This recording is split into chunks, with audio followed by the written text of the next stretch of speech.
من الشيطان الرجيم.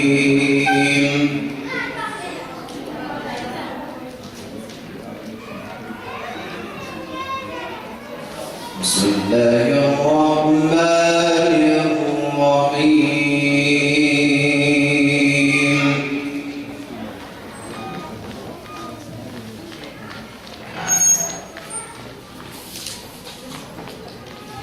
يا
صدق الله العظيم.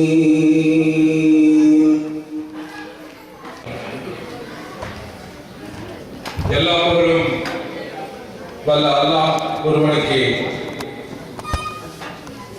இந்த நிகழ்ச்சியை ஒரு சில நாட்கள்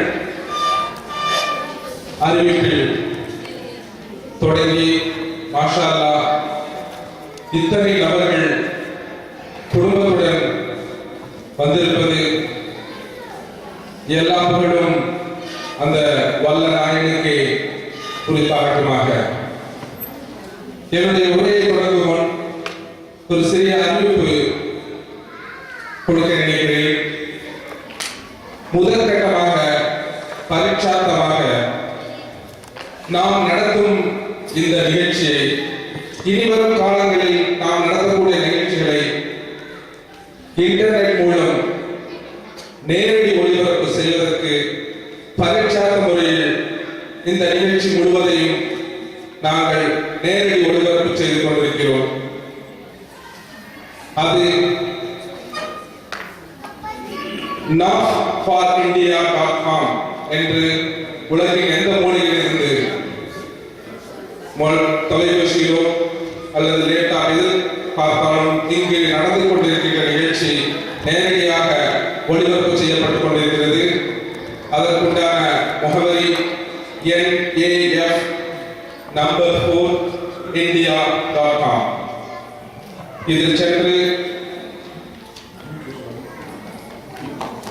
இதில் சென்று பார்த்தாலே இந்த நிகழ்ச்சியின் முழு ஒளிபரப்பையும் உங்களுடைய கைபேசியிலோ அல்லது கணினியிலோ பார்க்கலாம். அடுத்ததாக எங்கள் அமைப்பை பற்றி ஒரு சிறிய அறிமுகம் கொடுப்பது நலமாக இருக்கும் என்று நினைக்கிறேன். கடந்த 9 வருடங்களுக்கு முன்னால் இஸ்லாமிய சகோதரர்களுக்கிடையே சாதாரணமாக நாங்கள் கூடிக்கொண்டிருந்த சமயம் இதை ஒரு அமைப்பாக ஏற்று நடத்தலாம் என்ற எண்ணத்தில் தொடங்கியதுதான் இந்த தஃபர அமைப்பு. தஃபரஜில் சிறிய ஒரு தொகையாக தொடங்கி அல்ஹம்துலில்லாஹ் இன்றைய தினம் தஃபரஜ் யாஹூ குரூப் என்ற இணைய குழுமத்தில் 4000 நபர்கள் சேர்ந்து தினமும் இஸ்லாமிய சம்பந்தப்பட்ட மின்னஞ்சல்களை பெற்றுக் கொண்டிருக்கிறார்கள். அல்ஹம்துலில்லாஹ் அந்த வல்ல நாயனுக்கு எல்லா புகழும். அடுத்ததாக இந்த குழுமம் ரியாத் தமிழ் சங்கம் என்ற குழுமத்திலும் அம்பர்லா ஆர்கனைசேஷனான ரியாத் தமிழ் சங்கம் என்ற குழுமத்திலும் ஒரு பகுதியாக இருந்து ரியாத் வாழ் தமிழர்களுக்கு முஸ்லிம் அல்லது முஸ்லிம் அல்லாதவர்கள் என்ற பாகுபாடின்றி அனைவருக்கும் நாங்கள் சமுதாய சேவை ஆற்றிக் கொண்டு வருகிறோம். அது தவிர இது போன்ற நிகழ்ச்சிகள் அடிக்கடி நடத்தி கொண்டு வருகிறோம். இந்த நிகழ்ச்சியை பற்றி சொல்ல வேண்டும் என்றால், இந்த நிகழ்ச்சி நடத்துவதற்கு உண்டான நேரம் இது அல்ல என்று உங்கள் அனைவருக்குமே தெரியும். காரணம், குழந்தைகள் அனைவரும் நாளை ஆனுவல் எக்ஸாம் எதிர்நோக்கி இருக்கிறார்கள். பல குடும்பத்தினர்களும் வர முடியாத ஒரு சூழ்நிலை. எங்களுக்கு தெரிந்திருக்கும் வேறு வழியின்றி உடனடியாக வைக்கப்பட்ட ஒரே காரணம், பேராசிரியர் அப்துல்லா அவர்கள் 2 வார கட்டத்திற்காகத்தான் இங்கு வந்துள்ளார்கள்.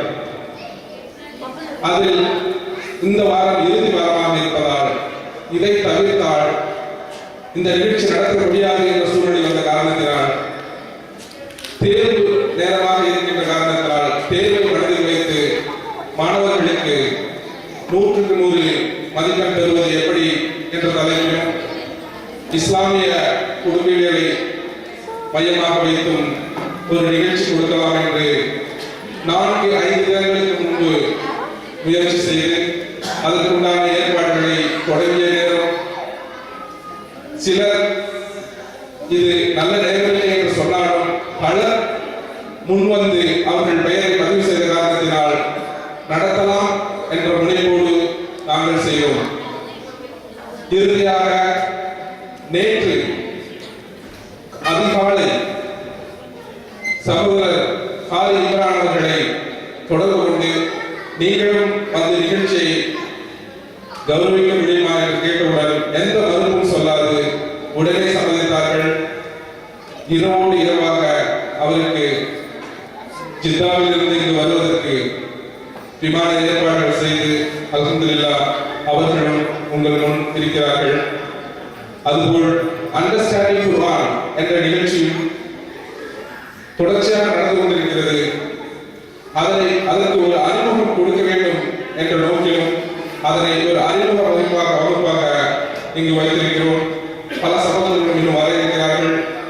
எனவே இங்கு வந்திருக்கும் அனைவரையும் எங்கள் தஃபர அமைப்பின் சார்பாக வருக என்று வரவேற்று இந்த நிகழ்ச்சியை இதுவரை இருந்து சிறப்பாக தர வேண்டும் என்று வேண்டியதோடு எல்லாம் வல்ல அல்லாஹ் இந்த நிகழ்ச்சியை சிறப்புற ஆக்கி தர துஆ செய்வதாக முடிக்கிறேன்.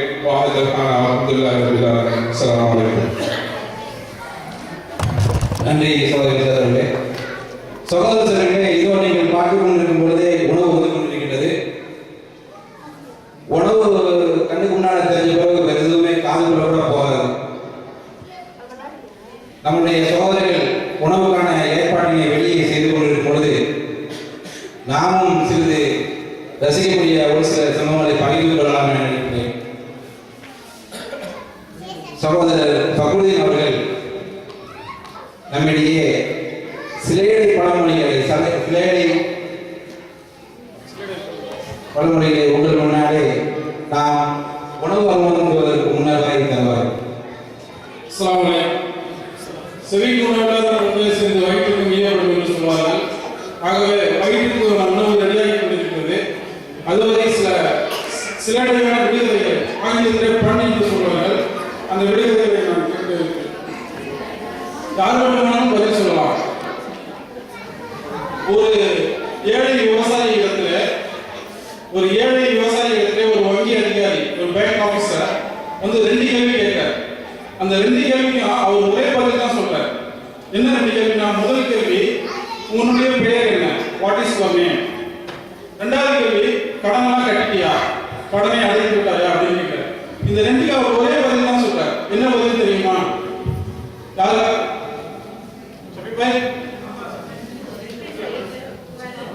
இது ஒரு டெஸ்ட் தான், நீங்க சொல்லுவோம் தெரிஞ்சா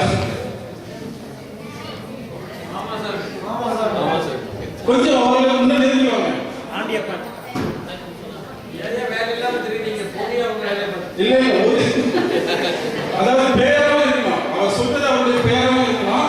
அந்த பணத்தை கட்டிட்டியா, லோன் அடைச்சிட்டான்னு பதிலாக இருக்கணும். என்ன பேர் தெரியுமா, என்ன சொன்னாங்க தெரியுமா? அடைத்தல சாமி. சரி, இன்னொரு விடுதலை ஒன்று சொல்றேன். ரசம் மணக்கிறது ஏன், ரத்தம் பெருகிறது ஏன், 2க்கும் ஒரே பதில் தான். ரத்தம் தெரியுமா, சொல்லு. சரியான பதில். சரியான பதில். பெண்கள் சரியான பதில். ரசம் மணப்பது ஏன், ரத்தம் பெருகுவது ஏன், பெருங்காயத்தா. அதே மாதிரி இன்னொன்னு, நாக்கு இனிப்பது ஏன், நாய் ஓடுவது ஏன். நாக்கு ஏன் இனிக்குது, நாய் ஏன் ஓடுது. கல் கண்டால் நாய் ஓடும், கல் கண்டால் நாக்கு இனிக்கும். குப்பை தேங்குவது ஏன், குழந்தை அழுவது ஏன். குப்பை தேங்குவது ஏன், குழந்தை அழுவது ஏன். எடுப்பார் இல்லாம எருக்கிலை படுப்பது ஏன், எருமை கன்று சாவது ஏன். சரியான பதில் பால் வெட்டி போடுதா. நொண்டி நடப்பது எதனாலே, நொண்டி நடப்பது எதனாலே, நெல்லை அளப்பது எதனாலே? ரெண்டுக்கும் ஒரே பதில். மரக்கால். சரியான பதில். பந்து எழுவது ஏன், பையன் அழுவது ஏன்? பந்து ஏன் எழுவது, பையன் ஏன் அழுவான்? உதயப்படுவதா? சரியான பதில். பூக்களை கொடுப்பது ஏன், பூக்களை கொடுப்பது ஏன், சூரியன் மறைவது ஏன்? சரியான பதில். அடுத்தது இன்னொரு ஆங்கில புதிர். ஒரு எழுத்தாளர் ஒருத்தர் இல்லை, அவர் இன்டர்வியூ போகும்போது முதல்ல ஒரு கொஸ்டின் கேட்டாங்க. அந்த கொஸ்டினுக்கு அவர் சரியான பதில் சொன்னாரு. அந்த வேலை அவருக்கு கிடைச்சது. அவர்கிட்ட கேட்கப்பட்ட கேள்வி, who is under what? Who is under what? இது என்ன பதில்? Who, WHO, who is, is under UNDER, under what? WHAT. Who is under what? அவர் அதுக்கு சரியான பதில் சொன்னாரு. சொல்லிட்டு அந்த வேலை அவருக்கு கிடைச்சது. ஷஃபி பாய் சொல்லுங்க. You know. Yeah. சரியான பதில். Who is under what? You know. Who is under United Nations Organization? சரியான பதில்.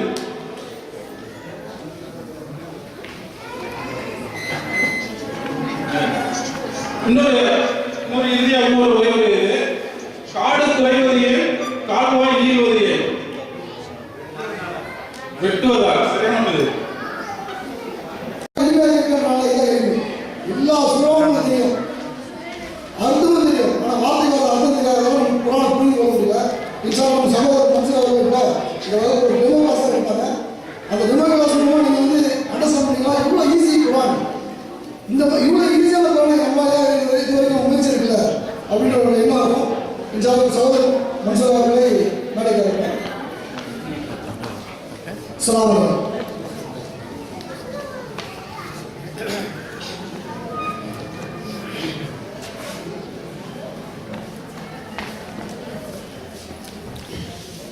السلام عليكم ورحمة الله وبركاته. الحمد لله رب العالمين والصلاة والسلام على سيد المرسلين وعلى آله وأصحابه. So course the introduction ready. So இந்த course உடைய demo வந்து இன்ஷால்லா நம்மளுக்கு வந்து காட்டுறோம். So demo னா இந்த throughout the course நாம உங்களை வந்து எப்படி கொண்டு போவோம், இந்த course எப்படி நடத்தப்படுகிறது, எப்படி கற்றுத்தரப்படுகிறது என்றதை நாம வந்து demo வந்து இன்ஷால்லா பார்ப்போம். So முதலாவதாக course understand Quran the easy way. Understand Quran and Salah the easy way. Okay, understand Quran and Salah the easy way. தொழுகையும் குர்ஆனையும் புரிந்து கொள்ளுங்கள் எளிய வழி. தொழுகையும் குர்ஆனையும் புரிந்து கொள்ளுங்கள் எளிய வழி. சரியா? சோ இந்த கோர்ஸை உருவாக்கியவர் யார்? டாக்டர் அப்துல் அசீஸ் அப்துல் ரஹீம். இந்த கோர்ஸை உருவாக்கியவர் டாக்டர் அப்துல் அசீஸ் அப்துல் ரஹீம். அவர் கிங் ஃபஹத் யூனிவர்சிட்டியில பெட்ரோலியம்ல ப்ரொஃபஸரா இருக்கார். அல்கோபார்ல கிங் ஃபஹத் யூனிவர்சிட்டியில பெட்ரோலியம்ல ப்ரொஃபஸரா இருக்கார். சோ அவர் தான் இந்த கோர்ஸை வந்து உருவாக்கி இருக்காரு. சோ இந்த course English, Tamil, Urdu, Malayalam, Telugu, so இந்த ஏசியன் கண்ட்ரீஸ்ல இருக்க மக்களுடைய எல்லா லாங்குவேஜ்லயும் இந்த கோர்ஸ் என்ன பண்ணப்பட்டிருக்கு, டிரான்ஸ்லேட் பண்ணப்பட்டிருக்கு. கிட்டத்தட்ட 17 லாங்குவேஜஸ்ல இந்த கோர்ஸ் நடத்தப்படுகிறது throughout the world. சரியா? சோ இப்போ நாம் தொடங்குவோம். முதலாவதாக இந்த கோர்ஸோட பேரே நம்ம சொல்லணும்.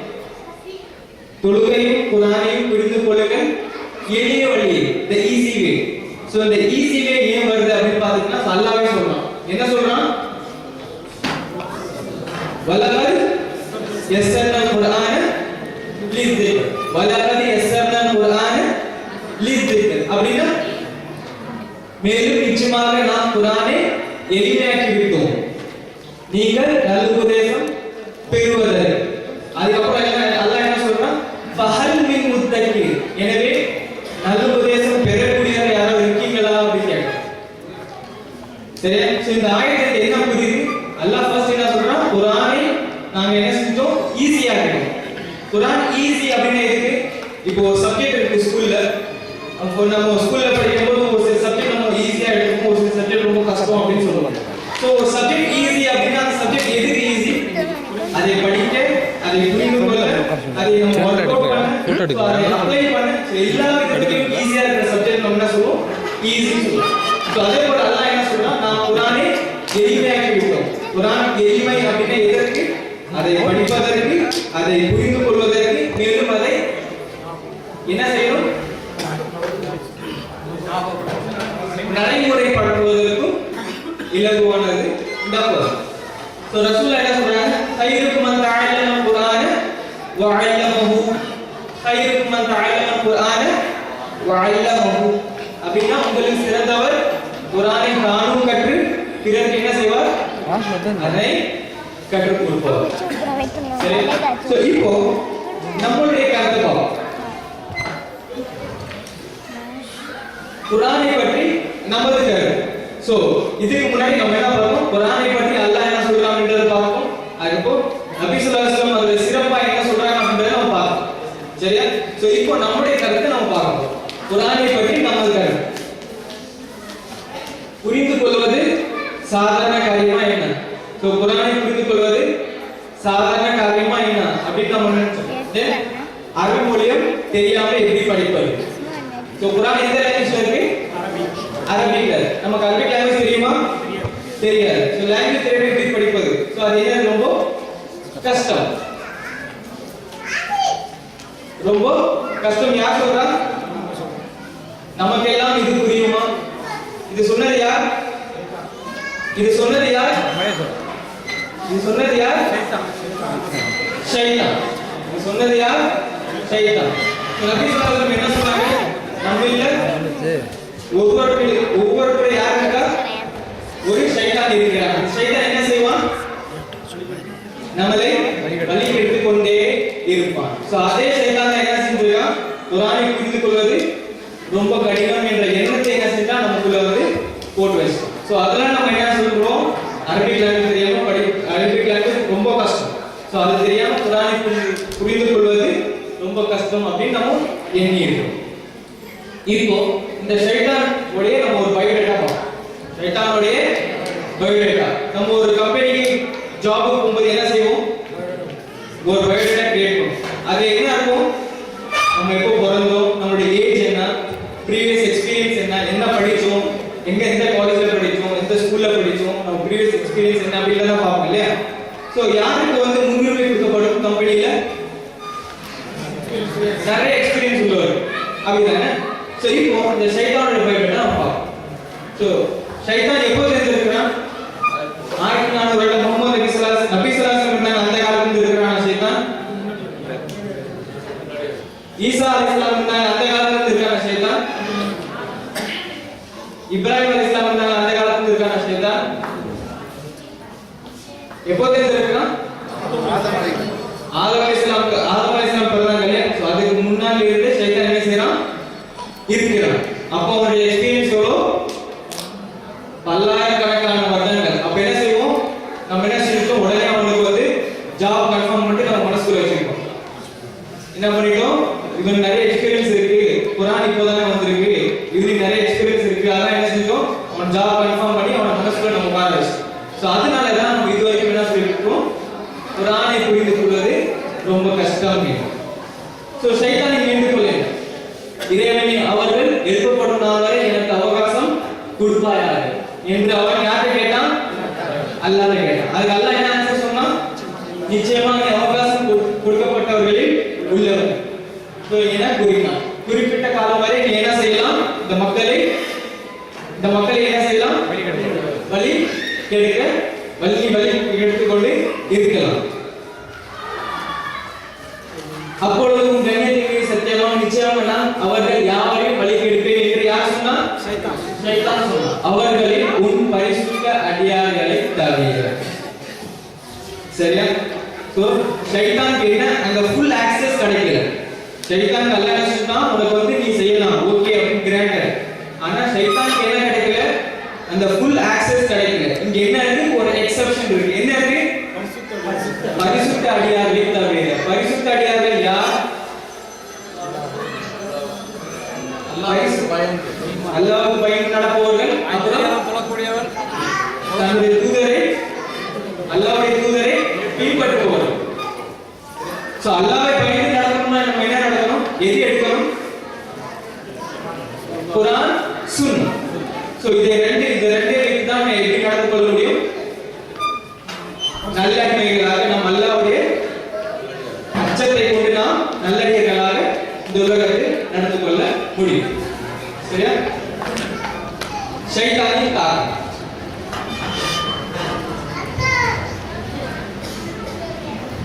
இது என்னது? A for apple, B for ball. So உங்களை ஒருவர் உங்களை யாராவது ஒருவர்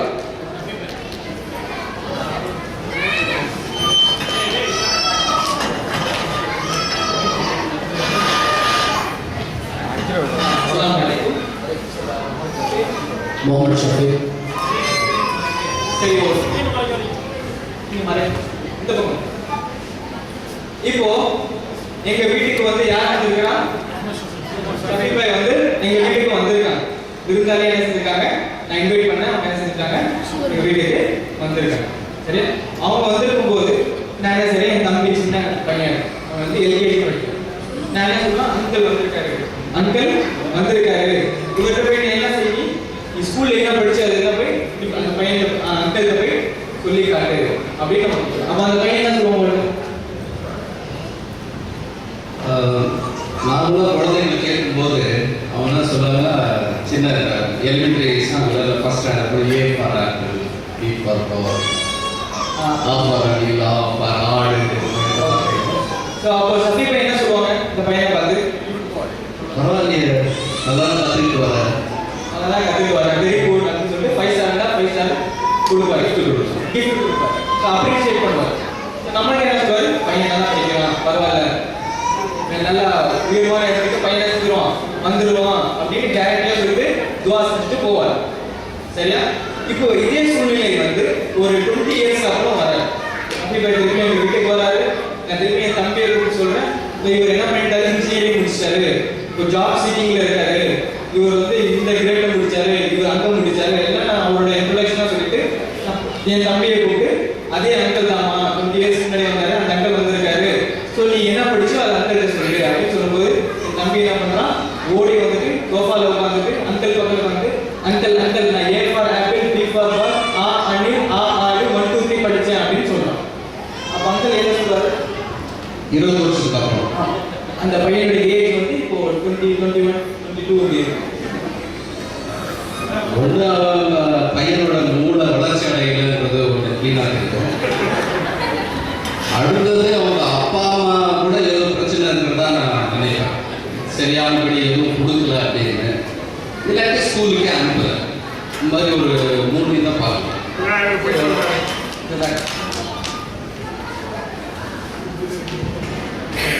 இப்போ நான் வந்து ஒரு சிச்சுவேஷன் சொன்னேன். நான் எந்த சிச்சுவேஷன் சொன்னேன்?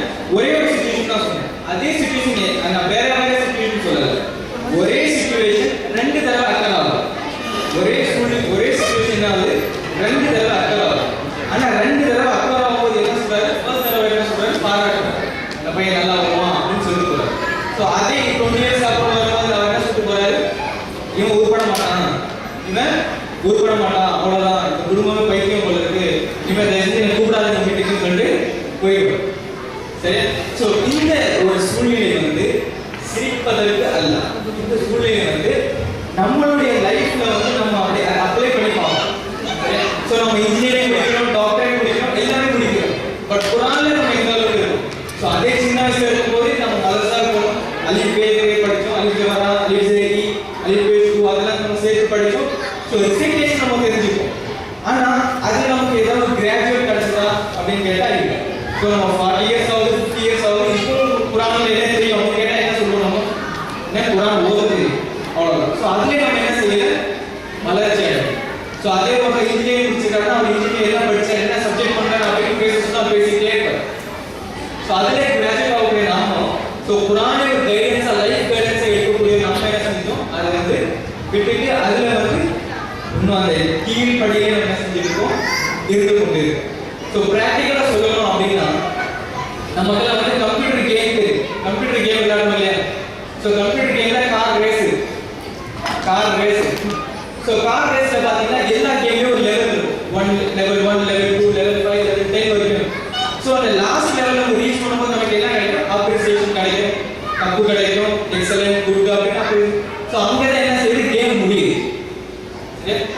கம்ப்யூட்டர் கேம் என்ன இருக்கும், டைம் டியூரேஷன் இருக்கும், இவ்வளோ நேரம் ஓடும். ஸோ இவ்வளோ நேரத்தில் நம்ம அந்த கேமை கம்ப்ளீட் பண்ணால் நமக்கு அப்ரிசியேஷன் ப்ரைஸ் எதுவும் கிடைக்கும். சரியா? ஸோ இந்த கேமை வந்து நம்ம என்ன செய்யணும்னா நம்ம லைஃபோட நம்ம அப்படியே ஒப்பிட்டு பார்க்கணும். ஸோ நம்ம வந்து இப்போ லைஃப்ல வந்து ஆஸ் எ கேம் நம்மலாம் பிளேயர்ஸ். நம்ம என்ன இருக்கும், நம்ம லைஃபோட நம்ம தான் பிளேயர், நம்ம பிளே பண்ணிட்டு இருக்கோம் இந்த லைஃப். சரியா? ஸோ கேம்ல எப்படி லெவல் 1 அப்படின்னு வரும்போது என்ன சொல்லுவோம், எல்லாருமே வந்து முக்கால்வாசி ஒரு 100ல வந்து 95% நம்ம என்ன சொல்லுவோம், லெவல் 1 வந்து பாஸ் பண்ணிடுவோம். ஏன் லெவல் 1 எப்படி இருக்கும், ரொம்ப ஈஸியா இருக்கும். அதே கார் லெவல் 2 போகும்போது என்ன ஆகும், நம்ம மலையில கார் போவோம், நடுவில் என்ன வரும், கல் வந்து விழுவோம், இல்லை மரம் விழுவோம். ஸோ அதெல்லாம் நம்ம பார்த்து ஸ்லோ பண்ணி பிரேக் போட்டு டர்ன் பண்ணி அப்படி இருக்கும். லெவல் 3 போயிட்டா என்ன வரும், சில மிசைல் வரும், சில பாம்ஸ் வரும். ஸோ அதெல்லாம் நம்ம டேக்கிள் பண்ணி போகிறோம். அப்படிதானே? ஸோ அதே போல நம்ம லைஃப்ல நம்ம என்ன செஞ்சோம்னா ஃபர்ஸ்ட் லெவல் 1 எஸ்என்எல் குரானை ஸ்டார்ட் பண்ணோம். எஸ்என்எல் குரானை ஸ்டார்ட் பண்ணி மதரசா பண்ணோம். என்ன பண்ணணும், மதரசால போய் எப்படி ஓதுவது என்று கற்றுக்கணும். Level 1 completed successfully. So level 2 என்ன, லெவல் 2 என்ன, அதுல குரானை படித்த பிறகு லெவல் 2 என்ன, லெவல் 2 என்ன, குரானை மனப்பாடம் செய்யும். லெவல் 2 நமக்கு சில சூறாக்கள் தெரியும், கடைசி பாகத்தில் நம்ம சூறாக்கள் மனம் பண்ணியிருக்கோம். ஸோ சில ஹாஃபிஸ் இருக்காங்க மனப்பாடம். ஓகே. லெவல் 3 என்ன, அர்த்தம் புரியுது.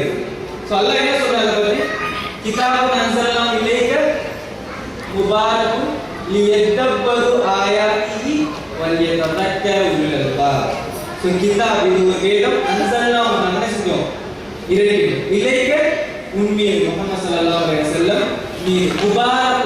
இது எப்படிப்பட்ட புக், முபாரக் அருள்வளம் நிறைந்த புக். ஸோ அதனால இந்த புக்கை நம்ம என்ன செஞ்சிட்டோம், ஒரு பட்டு துணி போத்தி வீட்டுக்குள்ள மேல வச்சிட்டோம். வச்சுட்டு என்ன சொல்றோம், பரக்கத் இறங்கிட்டே இருக்கு, வீட்டுல என்ன செஞ்சுட்டு இருக்கு, பரக்கத் இறங்கிட்டே இருக்கு அப்படின்னு சொல்லிட்டு இருக்கோம். ஆனா அதுக்கப்புறம் அல்லாஹ் கண்டிப்பா என்ன சொல்றான், லியதப்பரு ஆயாத்தி. நம்ம என்ன செய்யணும், அதோட வசனத்தை என்ன செய்யணும், சிந்திக்கணும். லியதப்பரு ஆயாத்தி.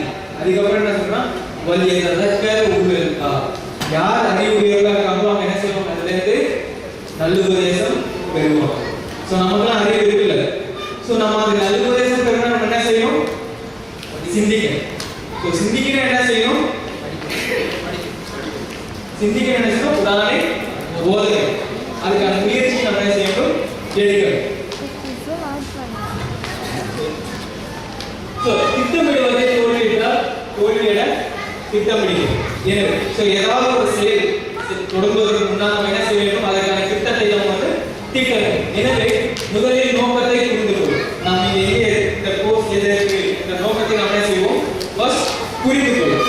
இரண்டாவதாக பிறகு திட்டமிடும். இதை நம்ம எப்படி யூட்டிலைஸ் பண்ண போகிறோம், இதை நம்ம எப்படி கற்றுக்கொள்ள போகிறோம் என்ற ஒரு டாஸ்கை நம்ம என்ன செய்வோம், பிளான் பண்ணுவோம். அதுக்கப்புறம் இறைவனை இறைவன் யாருடைய உதவி தேவை, நமக்கு எல்லா செயல்களிலும் அல்லாஹ்வுடைய உதவி. அதுக்கப்புறம் செயலை நம்ம என்ன செய்வோம், தொடரும். ஸோ ஹதீஸுல் குத்ஸி, தன்னை நோக்கி நடந்து வருவோம் அல்லாஹ் என்ன செய்கிறான், ஓடி வருகிறான். ஸோ நம்ம நடந்து போனால் அல்லாஹ் என்ன செய்கிறான், ஓடி வருகிறான். நம்ம நடந்து போனாலே நம்ம என்ன செய்வோம், அல்லாஹ்வுடைய ஒரு எக்ஸ்ட்ரீம் ஸ்டெப் வந்து நமக்கு கிடைக்குது. அல்லாஹ் என்ன செய்யறான், நம்மளோட வேகமா ஓடி வருகிறான். இது ரொம்ப முக்கியமான விஷயம். யார் முதல்ல ஆரம்பிக்கிறது, யார் முதல்ல ஆரம்பிக்கணும், நம்ம. ஸோ நம்ம ஆரம்பிச்சாதான் அந்த அந்த அளவில் நம்மளால என்ன செய்ய முடியும், பெற முடியும். இப்போ நம்ம வந்து ஒரு சின்ன கால்குலேஷன் பார்க்கணும். நம்ம ஒரு செயலை தொடங்குவதற்கு முன்னாடி எப்படி பிளான் பண்றோமோ அதே போல குரானை நம்ம புரிந்து கொள்ள ஆரம்பிக்க போகிறோம். ஸோ அதற்கான ஒரு திட்டம் நம்ம என்ன செய்யணும், இப்போ வந்து தீட்டப்போம். முதலாவதாக மதீனா பல்கலைக்கழகம் வெளியிடும் திருக்குறான். மதீனா பல்கலைக்கழகம் வெளியிடும் திருக்குறான் அடிப்படையில் திருக்குறான் மொத்த பக்கங்கள் எத்தனை, மொத்த பக்கங்கள் எத்தனை, 63 பக்கங்கள். ஒரு பக்கத்தில் உள்ள வரிகள் எத்தனை, 15. ஒரு வரியில் உள்ள பக்கங்கள் எத்தனை, 15. அப்புறம் ஒரு வரியில் உள்ள வார்த்தை 9. ஒரு லைன்ல எத்தனை வேர்ட்ஸ் இருக்கு, 9 வேர்ட்ஸ் இருக்கு.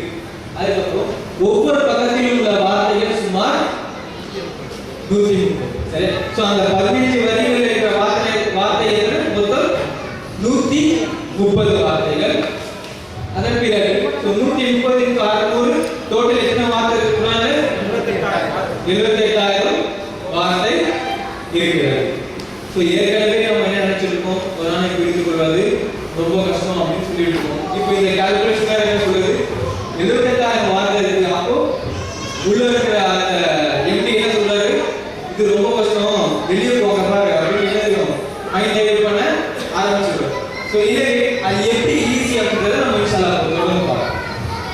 நம்முடைய திட்டம் திருக்குறளில் உள்ள குறிப்பிட்டத்தக்க 125 வார்த்தைகளை நம்ம செய்வோம் படிப்போம். கோர்ஸில் நம்ம கோர்ஸ் 1 125 வார்த்தைகளை செய்வோம் படிப்போம். அது எத்தனை முறை வந்து 40000 முறை திரும்ப திரும்ப வருகிறது.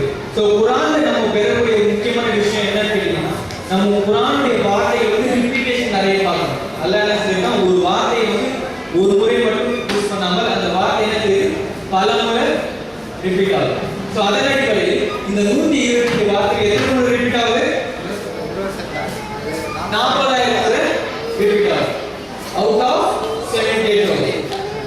ஸோ 78,000ல 40000 முறை இந்த 125 வார்த்தை என்னாவது ரிப்பீட் ஆகுது. அதாவது 50% நம்ம என்ன செய்யலாம், இந்த 125 வார்த்தைகள் மூலமாக நாம் குர்ஆனை புரிந்து கொண்டு நாம் கவர் பண்ணலாம். சரியா? இங்க கிதாபுன் அன்ஸல்னாஹு இலைக்க, உதாரணத்துக்கு கிதாபுன் அன்ஸல்னாஹு இலைக்க அப்படின்னு. கிதாப்னா என்ன, புத்தகம். கிதாப்னா என்ன, புத்தகம். சோ இந்த வார்த்தை நமக்கு எத்தனை முறை வருது, 266 அலன்ஸ் தான் வந்து ரிப்பீட் பண்ணுது. சரியா? சோ இதே மாதிரி தான் நம்மளுடைய கோர்ஸ் வந்து நாம என்ன செய்வோம், கற்றுக்கொண்டு போவோம்.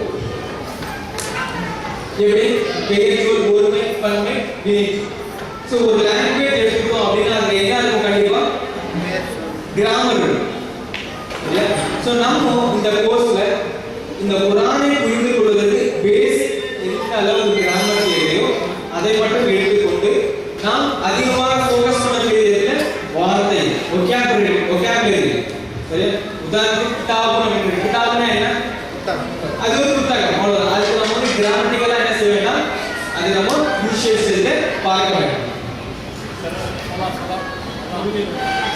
125 வார்த்தைகள் என்ன செய்யப்படும், கற்றுத் தரப்படும்.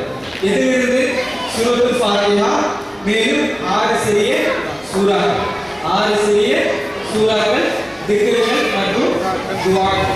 சோ 6 சிறிய சூறாக்கள் எதுன்னு கேட்டீங்கன்னா, கடைசி பாகத்தில் உள்ள சூரத்துல் ஆஸ்ர், சூரத்துல் நாஸ், சூரத்துல் ஃபலக், சூரத்துல் காஃபிரூன், இதே போல 6 சிறிய சூறாக்கள் நம்ம என்ன எத்தனை வார்த்தை படிப்போம், 125 வார்த்தைகள் படிப்போம். அது எத்தனை முறை வருதுனால 40000 முறை திரும்ப திரும்ப வருது. சோ இது கோர்ஸ் நம்பர் 1 உடைய கண்டென்ட். கோர்ஸ் நம்பர் 1 உடைய கண்டென்ட். இரண்டாவது கோர்ஸ் திருக்குறளில் ஹதீஸில் இருந்து நம்ம எத்தனை வார்த்தை படிப்போம், 150 வார்த்தைகள் படிப்போம். மேலதிகமான 150 வார்த்தைகள் படிப்போம். அது எத்தனை முறை வருதுனால 15000 முறை குர்ஆனை திரும்ப திரும்ப வருது. சோ இது வந்து இரண்டாம் கோர்ஸ் உடைய பாடத்திட்டம். சரி, இப்போ திருக்குறளை பயிற்சி இல்லாமல் காணும் வார்த்தைகள் எண்ணிக்கை இது எப்போ அப்படின்னு கேட்டீங்கன்னா, நம்ம ஒன்ஸ் அந்த கோர்ஸ் 1 முடிச்சு தென் கோர்ஸ் 2 இந்த ரெண்டு கோர்ஸையும் முடித்த பிறகு நம்முடைய நிலை என்னவா இருக்கும் அப்படின்னு பார்த்தீங்கன்னா இது. சோ ஃபர்ஸ்ட் 1வது ஜூஸ்ல இருந்து 5வது ஜூஸ் வரைக்கும் நம்ம ஒரு ஜூஸ் ஒரு பேஜ்ல எத்தனை வார்த்தை பார்த்தோம், ஒரு பேஜ்ல எத்தனை வார்த்தை பார்த்தோம், 130 வார்த்தை பார்த்தோம். 15 லைன் இருக்கு, ஒரு லைன்ல 9 வேர்ட்ஸ் இருக்கு.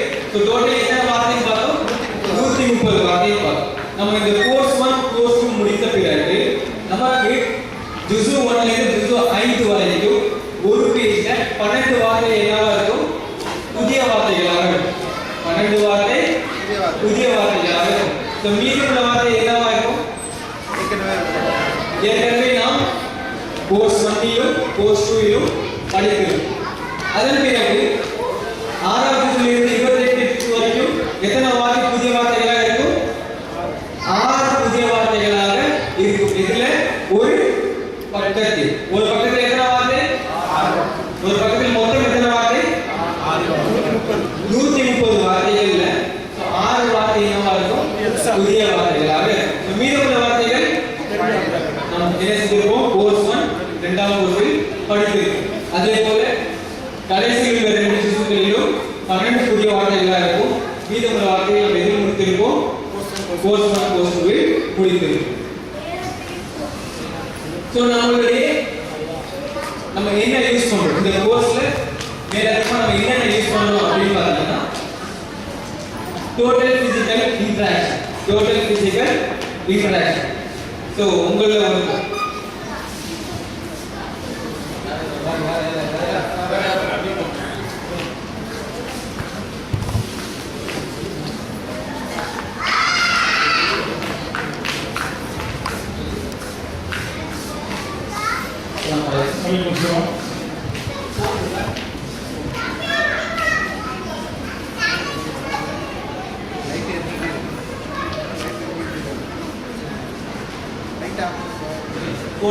இப்போ நான் வந்து எங்க இருக்கேன்னா மல்லாசுல இருக்கேன்.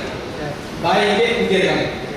நான் அங்கேருந்து ஃபோன் பண்ணுறேன். எனக்கு வந்து என்ன செய்யுங்க, நான் இங்கே இந்த இடத்துக்கு வரணும், எனக்கு வழி சொல்லுங்க அப்படின்னு கேட்குறேன். வழி சொல்லு நீங்க ஃபோன் காட்டுங்க. நான் பேசிட்டு இருக்கேன். மனசில் இருக்கீங்க இல்லையா?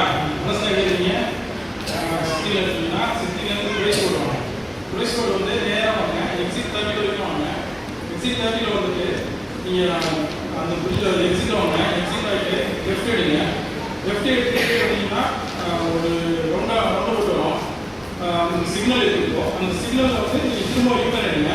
யூட்டர்ன் எடுத்து வந்து திரும்ப ரைட்டில் கட் பண்ணிங்கன்னா அங்கே ஒரு அல்டாசி ஏடிஎம் வந்துடும். அதுக்கு ஆப்போசிட்டில் வந்து அந்த இது இந்த இடம்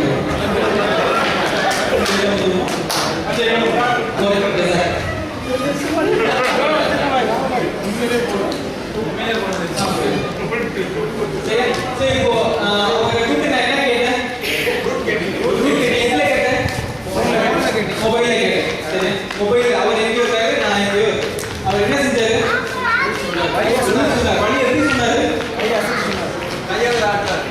மேப் அவரை டிரா பண்ணாரு.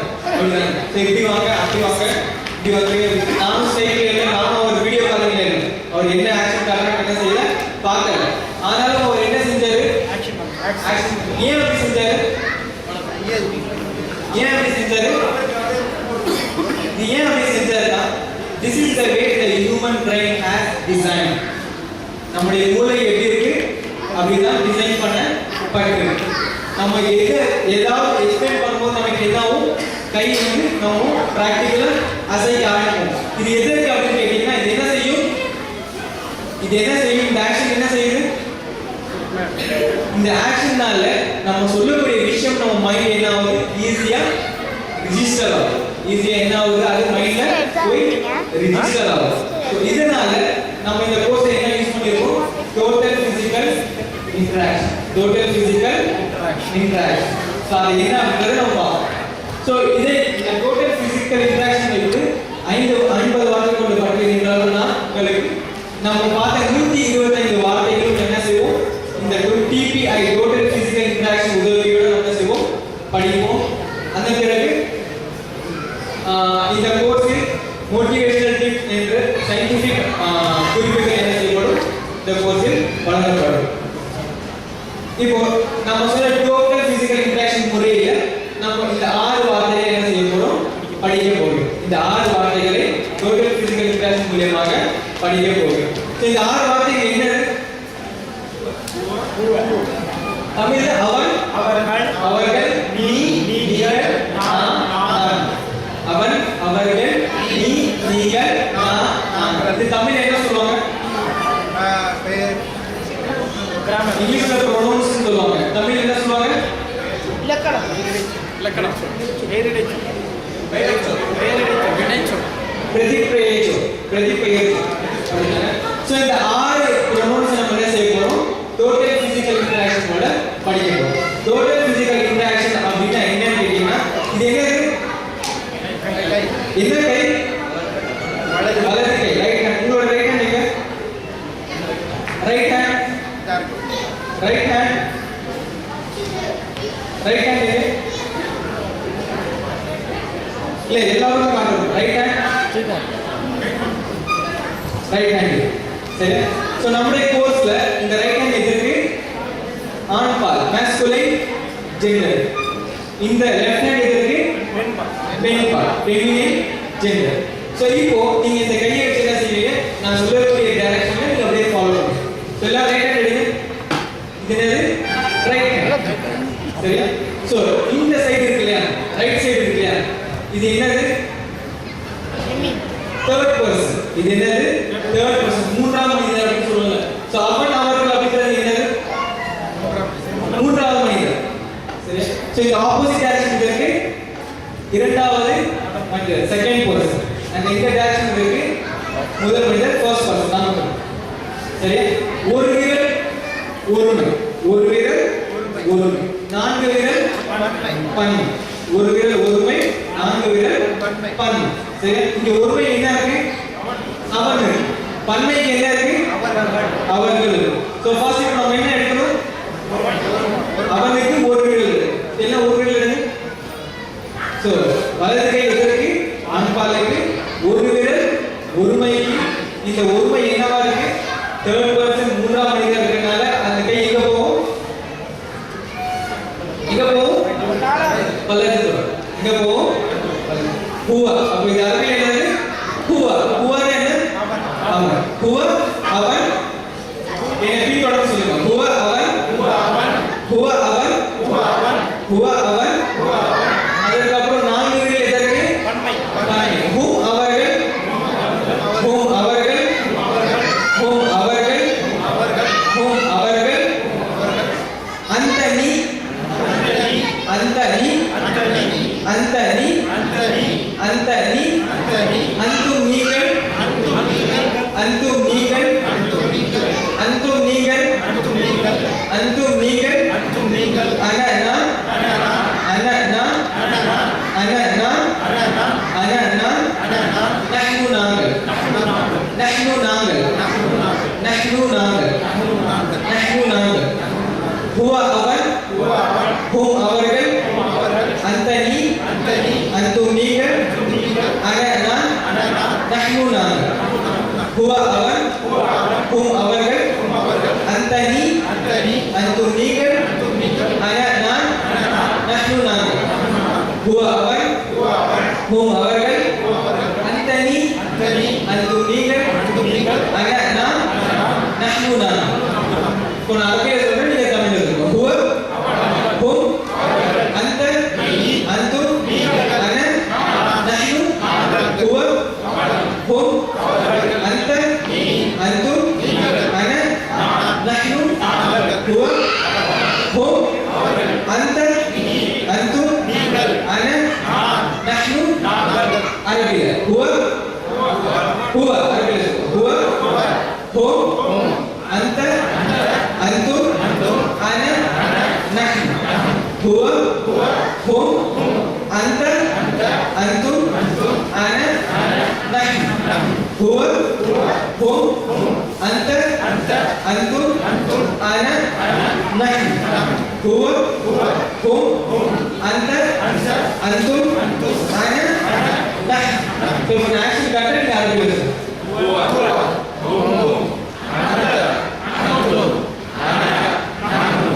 ஹுவா, ஹும், அந்த, அந்தும், அன, நஹ்னு. ஹுவா, ஹும், அந்த, அந்தும், அன, நஹ்னு. சரியா? நம்ம எத்தனை வார்த்தை படிக்கிறோம்? 6 வார்த்தை.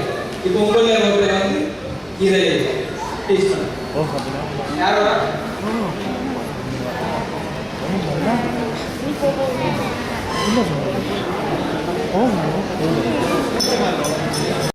முன்னால் நடந்த ஒரு சம்பவம். பச்சையப்பன் கல்லூரியிலே அன்று பெரியார் ஈவேரா அவர்கள் வருகை தருகிறார்கள்.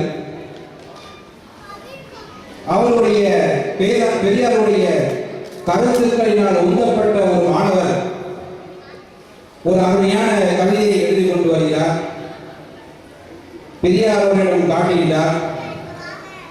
பெரியாருக்கு மிகவும் பிடித்ததாக இருக்கின்றது, அற்புதமாக யார் எழுதியது என்று கீழே பார்க்கிறார். மாணவருடைய பெயர் குறிப்பிடப்பட்டிருக்கிறது. சேஷாஷரம். முழுமையான ஒரு பிராமணிய வடமொழி சொல்லால் ஆன ஒரு பெயர். கவிதை அழகா தான் இருக்குது. ஆனால் பெயர் என்னவோ பிராமண பெயரா இருக்க. உங்களுக்கு தெரியும் பெரியார் எவ்வளவு பிராமணர்களுடன் அன்பு செலுத்துவார்கள்.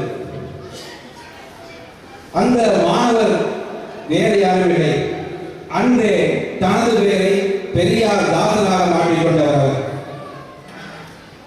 அவருடைய கருத்துக்களை தேடும் அந்த பயணம் அன்றே முடிவடையவில்லை. ஆராய்ச்சி செய்கிறார், பல மேடைகளில் சொற்பொழிவாடுகிறார். தான் ஏற்றுக்கொண்ட கொள்கைகளை, கடவுளே இல்லை என்ற அந்த கொள்கையை உலகத்திற்கே எடுத்து வைக்கின்றார், பறைசாற்றுகிறார்.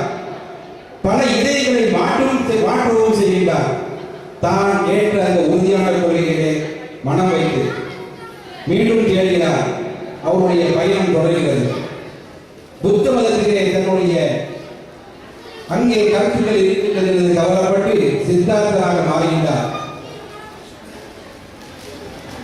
எல்லாம் வல்ல அல்லாஹ்வின் பேரருளால் அவருடைய தொடர்ந்த பயணம் இதோ இங்கே வந்து இஸ்லாத்திலே சங்கமித்திருக்கின்றது. அப்துல்லா பெரியார் தாசனாக இதோ உங்கள் முன்னே அமர்ந்திருக்கின்றார். அல்ஹம்துலில்லாஹ், அல்லாஹு அக்பர். அன்பிற்குரிய சகோதரர்களே, அவர் அப்துல்லா பெரியார் தாசனாக மாறிவிட்ட பின் தன்னுடைய வீட்டிலே அடைந்து கிடக்கவில்லை. நான் ஏதோ பெற்ற இஸ்லாம் என்னுடைய வாழ்க்கையை மட்டும் நான் நடைமுறைப்படுத்திக் கொண்டிருப்பேன், என்னுடைய கொள்கைகளும் மற்றைய வழிபாடுகளினுடைய நன்மைகளை நான் தேடிக்கொண்டிருப்பேன் என்று அவர் இருந்துவிடவில்லை. அன்றிலிருந்து என்று இஸ்லாத்தை அவர் ஏற்றுக்கொண்டாரோ இறைவன் நமக்கு அறிவித்திருக்கிறான். மனிதன் பாவம் செய்தவனாக இருக்கிறான், பாவம் செய்யக்கூடிய வாய்ப்புள்ளதாக இருக்கிறான். மோலவி இப்ராஹிம் அவர்கள் கூட நம்முடைய ஜும்மா பயானிலே சொன்னார்கள். ஆனால் என்று அவன் தன்னுடைய செயலை பாவம் என்று கருதிவிட்டானோ அன்றிலிருந்து தான் அவனுடைய உண்மையான மாற்றம் ஏற்படுகின்றது. என்று இஸ்லாத்தை தன்னுடைய உண்மையான வழியாக ஏற்றுக்கொண்டாரோ அன்றிலிருந்து எத்தனை மக்களை நான் மனமாற்றம் செய்தேனோ அத்தனை மக்களை அதையும் விட அதிகமாக என்னுடைய வாழ்க்கையை நான் இஸ்லாத்திற்கு கொண்டு வந்தே தீர்வேன். என்னுடைய பாவ மன்னிப்பு, என்னுடைய விமோசனம் அதுதான் இருக்கின்றது என்று அன்றிலிருந்து 2010 இஸ்லாத்தை ஏற்று அப்துல்லா வாரிய அந்த இறைவனுடைய அடியான் இன்று வரை தன்னுடைய செயலை, அற்புதமான செயலை செய்து கொண்டுதான் இருக்கின்றார். அவர் பல இடங்களிலே அற்புதமான பல உரைகளை ஆற்றியிருக்கின்றார். இவர் ஒரு மௌலவியோ ஒரு ஆலிமோ அல்ல, மனநல சிறந்த மனநல மருத்துவர் என்று உலக அளவிலே விருதை வென்றவர். வெஸ்ட் நாட்டோ சகோதரர் சாவனமி இதோ ஐயா பேராசிரியர் அப்துல்லா அவர்கள் பெற்றுக்கொள்கிறார்கள். கம்பளி பூச்சியின் ரோமம் உதிர்வது போல் எனது அறியாமை உதிர்ந்தது. கவிதை நயமான தலைப்பு. இதோ சகோதரர் சாவனமி அவர்கள் அடுத்து பெற்றுக்கொள்கிறார்கள்.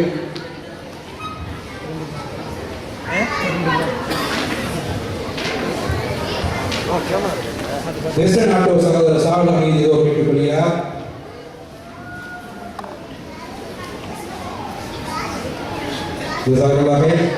அடுத்ததாக ஜீனத் வாய்ஸ் சகோதரர் சகோதரர் நியாஸ் அவர்கள் இதோ பிரதியினை பெற்றுக்கொள்ள இருக்கின்றார்கள்.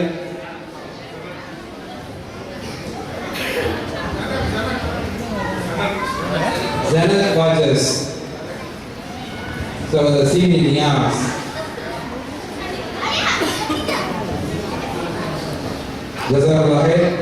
அடுத்து சகோதரர் ஃபெரோஸ் அவர்கள் பிரதியினை பெற்றுக்கொள்கிறார்கள். சகோதரர் ஃபெரோஸ் அவர்கள்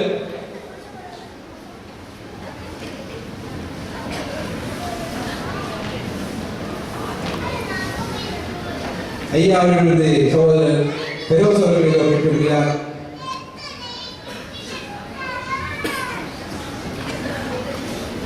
அடுத்ததாக சகோதரர் அக்பர் அவர்கள் பேராசிரியரிடமிருந்து பிரதியினை பெற்றுக்கொள்கிறார்கள்.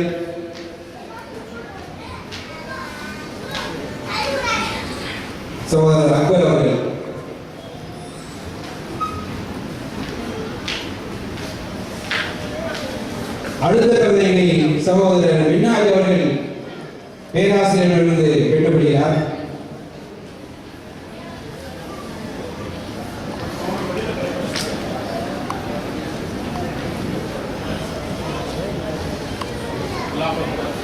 சகோதரர் விண்ணாஜ் அவர்கள் இதோ பெற்றுப்படுகிறார்கள். எனக்கு ஆசை அத்தனை பேரையும் பேர் சொல்லி அனுப்பிச்சு ஐயா கையினால காப்பியை கொடுக்கணும் எனக்கு ஆசை. ஆனால் ஐயாவோட பேச்சை கேட்க எனக்கு ஆர்வம் மாட்டீங்க. மற்றவங்களுக்கு எல்லாம் வெளியில பிரதிகள் வைக்கப்பட்டிருக்கிறது. கண்டிப்பா நீங்க இந்த மாதிரி செலவுக்கு இடைவெளி வரும்போது கண்டிப்பா ஒவ்வொருவரும் ஒவ்வொரு பிரதியை வாங்கணும் என்னுடைய ஆசை. டீ வந்துட்டு இருக்குது. நம்முடைய ஐயாவுடைய பேச்சிற்கு அப்பாலும் நிகழ்ச்சிகள் தொடர இருக்கின்றது. நாம் இன்று தொழுகையின் போதும் தொழுகையை அடுத்து கிராத்தின் போதும் சகோதரர் காரி இமானுடைய அருமையான கிராத்தினை கேட்டோம். அது ஒரு சாம்பிள் மட்டும்தான் குழந்தைகளே. ஏழு வகையான முறையிலே கிராத்தினை ஓதுவது எப்படி என்று நமக்கு பயிற்சி தர இருக்கின்றார் சகோதரர் காரி இமானவர்கள். பேராசிரியருடைய நிகழ்ச்சியினை தொடர்ந்து ஐயா பேராசிரியர்கள் இந்த நிகழ்ச்சிக்கு அப்பாலும் மற்றொரு நிகழ்ச்சியில் கலந்து கொள்ள வேண்டுவதால் அவருடைய நிகழ்ச்சி இப்பொழுது ஏற்பாடு செய்யப்பட்டிருக்கிறது. காரி இம்ரான் அவர்கள் நாம் அனைவரும் ரசிக்கும்படியாகவும் நாம் பயிற்சிக் கொள்ள விதமாகவும் அருமையான கிராத் ஓதும் பயிற்சியினை இந்த நிகழ்ச்சிக்கு பின்னால் தர இருக்கிறார்கள். அனைவரும் இறுதி வரை கடந்து நிகழ்ச்சியிலே பங்கு பெற்று நல்ல பலன் அடையுமாறு என்பதை கேட்கிறேன். இதோ ஐயா அவர்கள்.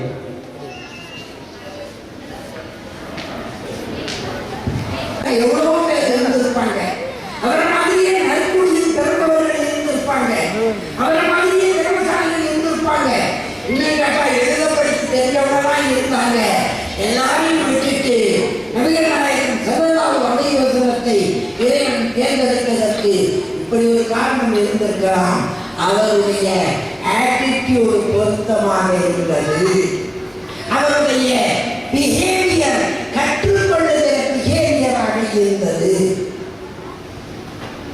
அதனால்தான் ஈராக்கு போய் உட்கார்ந்து அழுது தொழுது இறைவனிடத்தில் மன்றாடி கொண்டிருந்தார். அவருக்கு ஒரு பிஹேவியர் இருந்தது.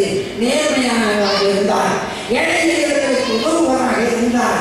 பொய் வார்த்தை பேசாதவராக இருந்தார். புறம் சொல்லாதவராக இருந்தார். அன்புடைய கணவராக இருந்தார். நேர்மையான வணிகம் செய்கிறவராக இருந்தார். அவருடைய பிஹேவியர் சரியாக இருந்ததுனால்தான் எழுதுவோரால் கற்பித்த இறைவனின் பெயரால் ஓதுகிறாக என்று ஓவிய உலகத்தில் ஏற்கனவே எத்தனையோ நபிமார்கள் யூதர்களெல்லாம் காத்துட்டு இருந்தாங்க. எங்க இடத்துலதான் ஒருத்தர் நபியாக தேர்ந்தெடுக்கப்பட போகிறார் என்று ஆசைப்பட்டு சொல்லிட்டு இருந்தாங்க. ஆனா அரபுபுரத்திலே தேர்ந்தெடுக்கப்பட்டார். என்ன காரணம்? அதற்கான ஆட்டிடியூட் அவருக்கு இருந்தது. அதற்கான பிஹேவியர் அவருக்கு இருந்தது. பொறுமைன்னா பொறுமை, உண்டு உண்டு பொறுமையா, எண்டு உண்டு பொறுமையா, அது வரைக்கும் எந்த கஷ்டமும் இல்லாமல் அதற்கு பிறகு மௌத்தாகிற வரைக்கும் பண கஷ்டம், மன கஷ்டம், உடல் கஷ்டம், உறவுகள கஷ்டம், எதிரிகள் போர் எல்லா கஷ்டத்தையும் அனுபவித்துட்டாங்க. நாயகம் ஸல்லல்லாஹு அலைஹி வஸல்லம் உண்டாயில்லையா? அதனால என்ன கஷ்டம் அவருக்கு இருந்தது? எந்த கஷ்டமும் இல்லை. நல்ல அன்பான மனைவி, ஊர்ல பெரிய குடும்பம், நல்ல செல்வம் இருந்தது, உள்ளபடியெல்லாம் இருந்தது, பெரிய குடும்பம், அது வருமானம் இருந்தது, நல்ல பேர் இருந்தது. எல்லாவற்றுக்கும் மேலே ஏழை எளியவர்களுக்கு உதவுவராக இருந்தார். புகழோடு இருந்தவர். அபூஜஹல் கண்டபடி பேச முடியும் அவரிடத்துல. அபூ சுஃபியான் அவர்களை பற்றி பொய் சொல்லுவார் என்று சொல்ல முடியலையே. ஈராக்கின் மன்னரிடத்தில் போய் கூட அபிசீனியாவுக்கு போனவர்கள் கூட அவர் மேல குறை சொல்ல முடியலையே. என்ன காரணம்? அவருடைய பிஹேவியர், அவருடைய ஆட்டிடியூட். கற்றுக்கொள்கிற இறைவன் மனித குலத்திற்கு தரப்போகிற நல்ல உபதேசங்களை எழுத படிக்க தெரியாதவர் எனக்கு எழுத தெரியாத இருக்கிறார்.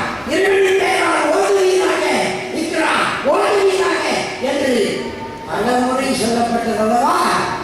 குழந்தைகளை கற்க செய்வதற்கு, அதாவது எழுதுவோரால் கற்பித்தவனின் பெயரால் ஓதுவீராக என்றார். மனித குலத்திற்கு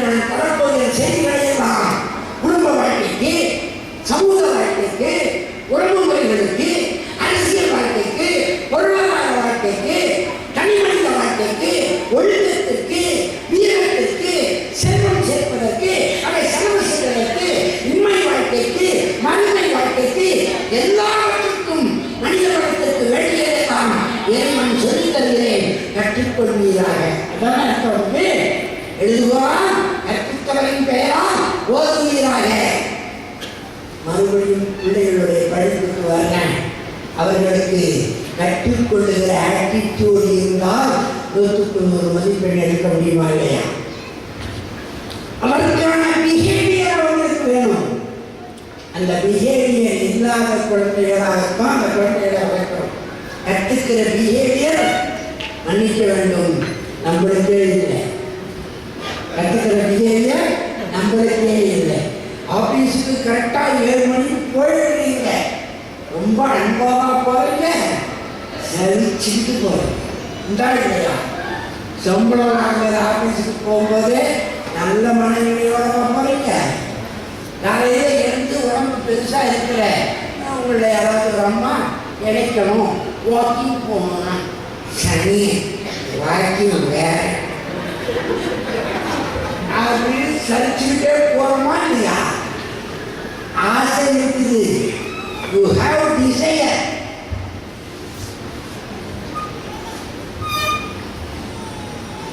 அந்த டிசையர் டெசிஷன் ஆகிறது இல்லை. அந்த டெசிஷனாக டிசையர் டெசிஷனாக மாறினாதான்.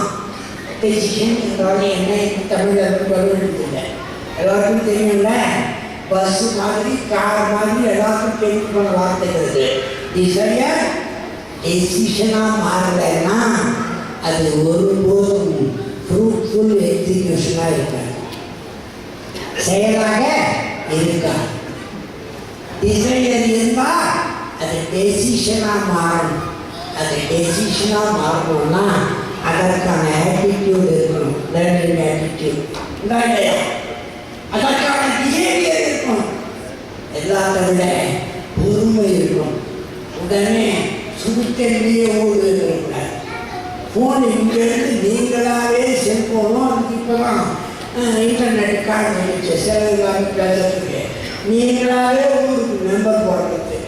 அவங்க ஏதோ வேலை செஞ்சுருப்பாங்க, மணி வேலை எடுக்கிறாங்கன்னா எடுத்து அழகா ஏதாவது கேட்கறது. கேட்ட உடனே டென்ஷன் ஆகிடுது.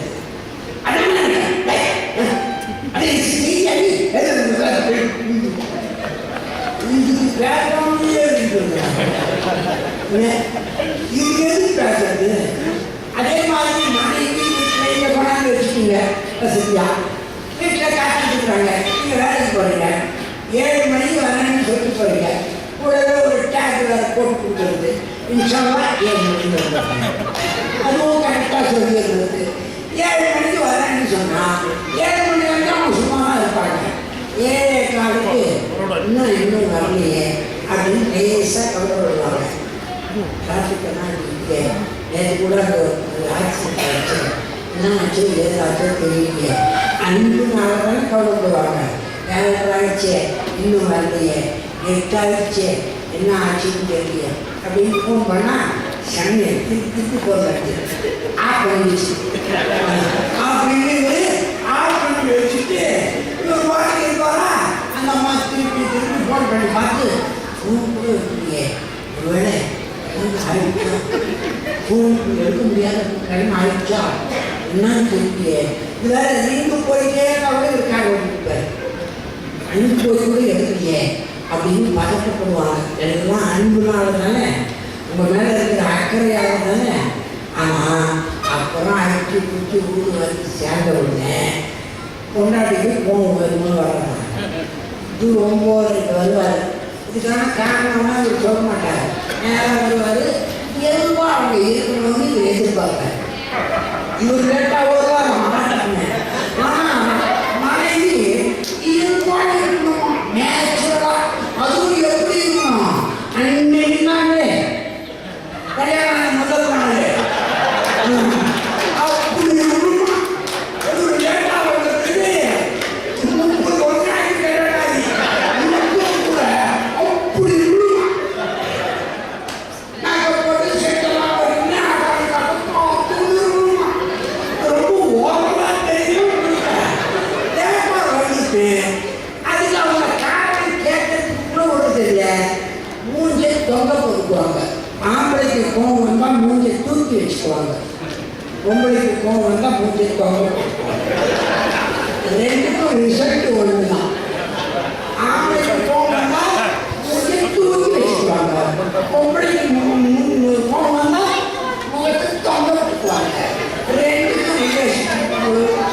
சம்பவம் ஒன்று தான். சரி, ரிசல்ட் ஒன்று தான். இப்போ கவனிங்க, இந்த அன்புக்காக காக்கணுன்றவங்க கோபப்பட்டு மூஞ்சை தொங்க போட்டுக்கிட்டு இருந்தா இவர் போய் நான் உங்களுகிறேன் ஒன்று நான் உங்களுகிறேன்னு கேட்பாரு. ஒன்று உடனே இவர் ஒன்றும் இல்லைன்னு போய் சொல்றேன், நான் லேட்டாக வந்ததுக்கு நான் கோச்சிக்கிட்டேன் அப்படின்னு பேசுகிற எமோஷன் இவருக்கு இல்லை. இவர் எமோஷன் எல்லாம் எகிரி ஒன்று இல்லாட்டி எதுவும் இல்லை. நான் ஒரு இல்லைன்னு சொல்லல, ஒன்று இல்லாட்டி எதுவும் ஒன்று இருக்கு.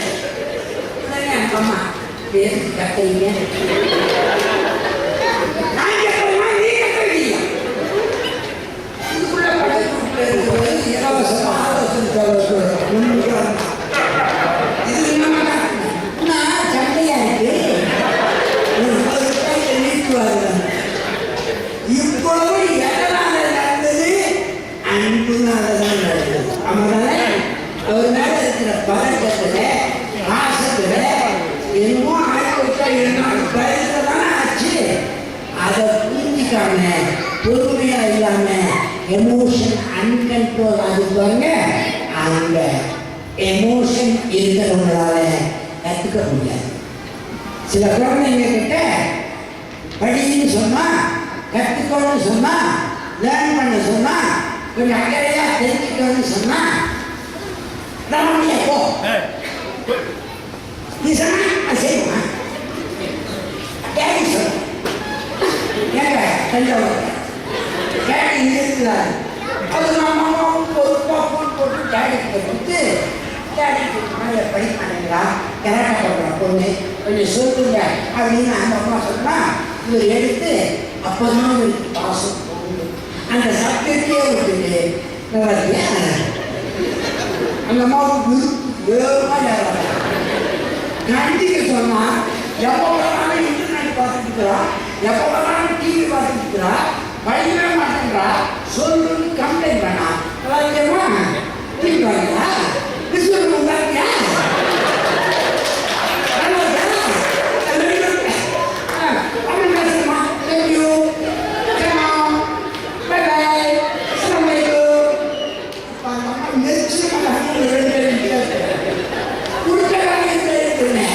எல்லாம் ஏன் வருதுன்னா எமோஷன் உங்கள் கண்ட்ரோலில் இல்லை. குழந்தைகளுக்கு இந்த காலத்தில் அதுவும் குறிப்பாக வசதியாக இங்கே வந்து வர குழந்தைகளுக்கு எமோஷனல் டிஸ்டர்பன்ஸ் நிறைய இருக்குது. இதை சொல்றதுதான் இவ்வளோ கஷ்டப்பட்டேன்.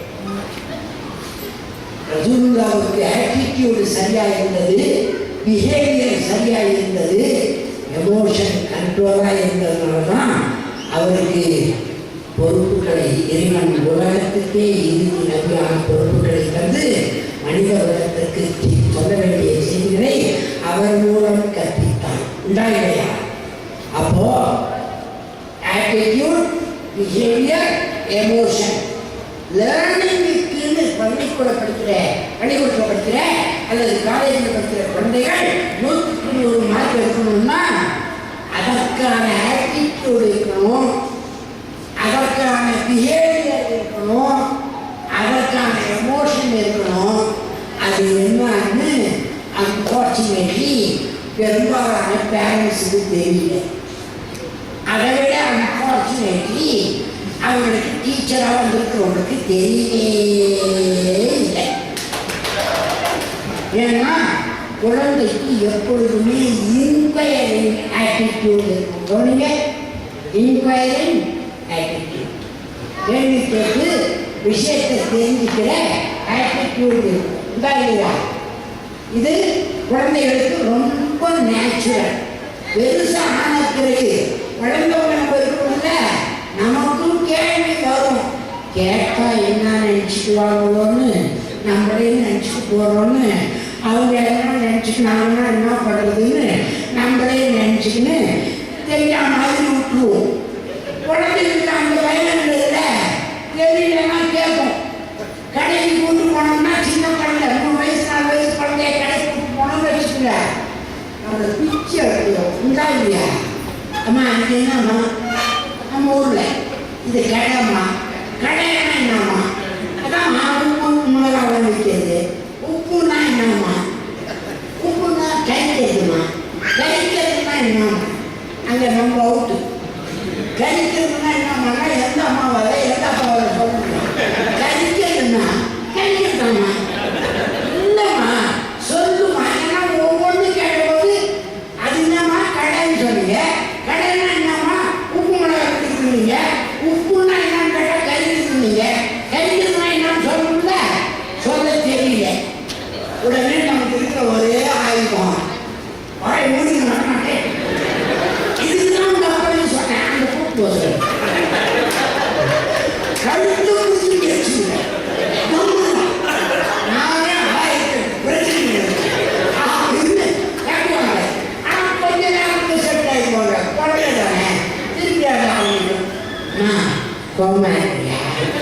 சொல்லுவாங்க இல்லடா பாடா அப்படின்னா இது என்னம்மா இது பஸ்ஸுமா பஸ்ஸுன்னா என்னம்மா ஜனங்கள்லாம் ஏறது ஜனங்கள்னா என்னம்மா நீ நான் இதுதான் ஜனங்களாமா இது வரைக்கும் கற்றுட்டோமா நீ என்னம்மா என்ன பதில் சொல்ல முடியும் உங்களால நீ என்னம்மான்னு கேட்க குழந்தை நானுமா நான் என்னம்மா நீமா ஏமா மாற்றி மாற்றி சொல்லி முடிவு எடுக்கிறேன் அப்படின்னு கேட்போம்.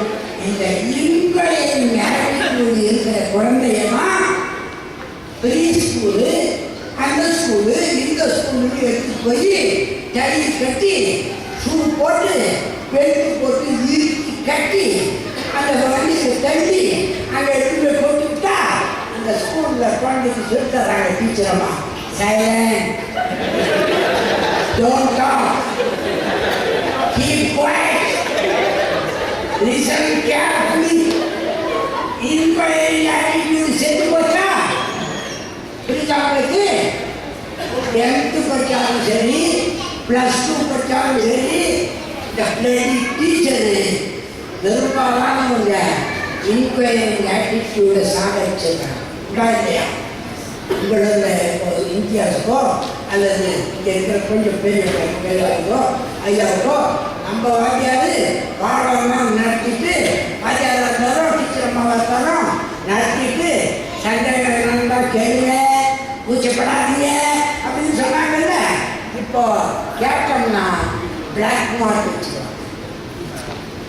எப்போ பார்த்தாலும் is inquiring is very torture is argumentative you know அப்படின்னு ஆர்குமெண்டேட்டிவாக இருந்தால்தான் விஷயங்களை கற்றுக்க முடியும். Learning is based on inquiring attitude.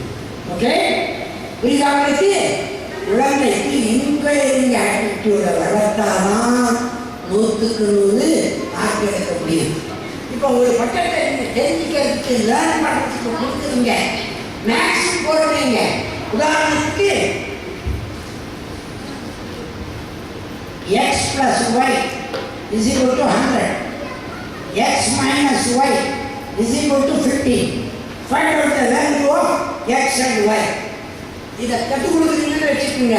யாராவது மேக்ஸ் ஸ்ட்ரீட் எடுத்தா யோசிச்சு பாருங்க உங்களுக்குள்ள இதை எப்படி கற்றுத்தர்றோம். நம்ம இதுக்கும் வாழ்க்கைக்கும் எந்த சம்பந்தமுமே இல்லாமல் குழந்தைய x + y = 100 x - y = 50. Find the value of x and y. முதல் கேள்வி அந்த குழந்தை மனசில் என்ன வரும் தெரியுமா? இப்போ என்னத்துக்கு நான் x and y வேல்யூ கண்டுபிடிக்கணும் ரொம்ப அவசியமும். அந்த கேள்வியே எழ விடாம அந்த குழந்தைய அவன் பண்ணான் இவன் பண்ணான் நீ பண்ண முட்டா முட்டா அப்படின்னு மிரட்டே தவிர அதுக்கு ஒரு கேள்வி ஏன் போடணும்னு கேட்குதில்ல. சொன்னமா என்னைக்காவது இப்போ நான் சொல்லுறேன் கவனிங்க. இப்போ நான் சொல்கிறேன் எல்லாம் கவனிங்க. 2 நம்பரை கூட்டினா 100 வரும். 50 கூட்டினா 100 வரும். 60 40 கூட்டினா 100 வரும். எந்த நம்பரை கூட்டினாலும் 2 நம்பர் கூட்டுங்க 100 வரணும். அதே நம்பரை 1லேருந்து 1 கழிச்சா 18 வரும். இப்போ ஈஷா மட்டும் உங்களால் முடியுமான்னு யோசிப்பாருங்க. 2 நம்பர் கூட்டினா 100 வரணும். அதே நம்பரை ஒரு நம்பர் 1 கழிச்சா 15 வரும். இது எப்படி 60 40 100 60 40 20 தானே வரும். இல்லை 50 50 100 வரும். கழிச்சா சைக்கிள் தான் வரும். 2 நம்பர் கூட்டினா 100 வரணும். 1லேருந்து 1 கழிச்சா 15 வரணும். இதை ஈஸியாக கண்டுபிடிக்கிறதுக்கு வழி தான் இது. அப்படியே விட்டுலாமா? இது அப்படியே விட்டுலாமா? ஈஸியான வழியை தான் x + y = 2 நம்பரை கூட்டினா 100ன்னு சொல்லுங்க. x + y =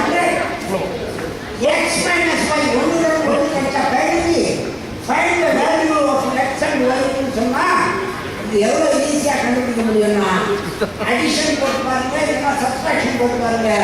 அடிஷன் போட்டீங்கன்னா 2x x minus y minus y cancel ஆகிடும், ப்ளஸ் y அந்த மைனஸ் கேன்சல் ஆகிடும்.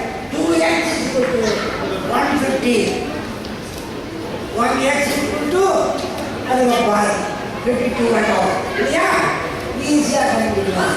இப்போ என்கொயரியோட ஆட்டிடியூட்டோட உடனே கற்றுக்கிட்டாதான் 100க்கு 100 மதிப்பெண் எடுக்க முடியாது. இப்போ எக்ஸாம் அட்டன் பண்ண போகிறதுல எதை படிக்குதோ அதை அதுக்கு சொல்லிட்டாங்க. இன்கொயரி இந்த கேள்வி என்ன வந்தது, அதுக்கு என்ன பதிலாக இருக்குது, இந்த பதிலை புரிஞ்சுக்கிட்டு டெசிஷன் 100க்கு 100 மார்க் எடுக்கணும்னு எக்ஸிபியூஷனோட அந்த குழந்தைய கற்றுக்க வைக்கும். கற்றுக்கணும் என்ன தெரியுமா? பார்க்கறதே சொல்றதையே பார்க்கறதையே சொல்றதையே கேட்கறது. அப்படிதான் படிக்கிறாங்க. சொன்னா குழந்தைங்க படிக்கிற மெத்தட் என்ன தெரியுமா? அம்மா என்ன ஆயிடுச்சா, உட்னாலே போட்டு சாப்பிட்டேன், ஜன்னல்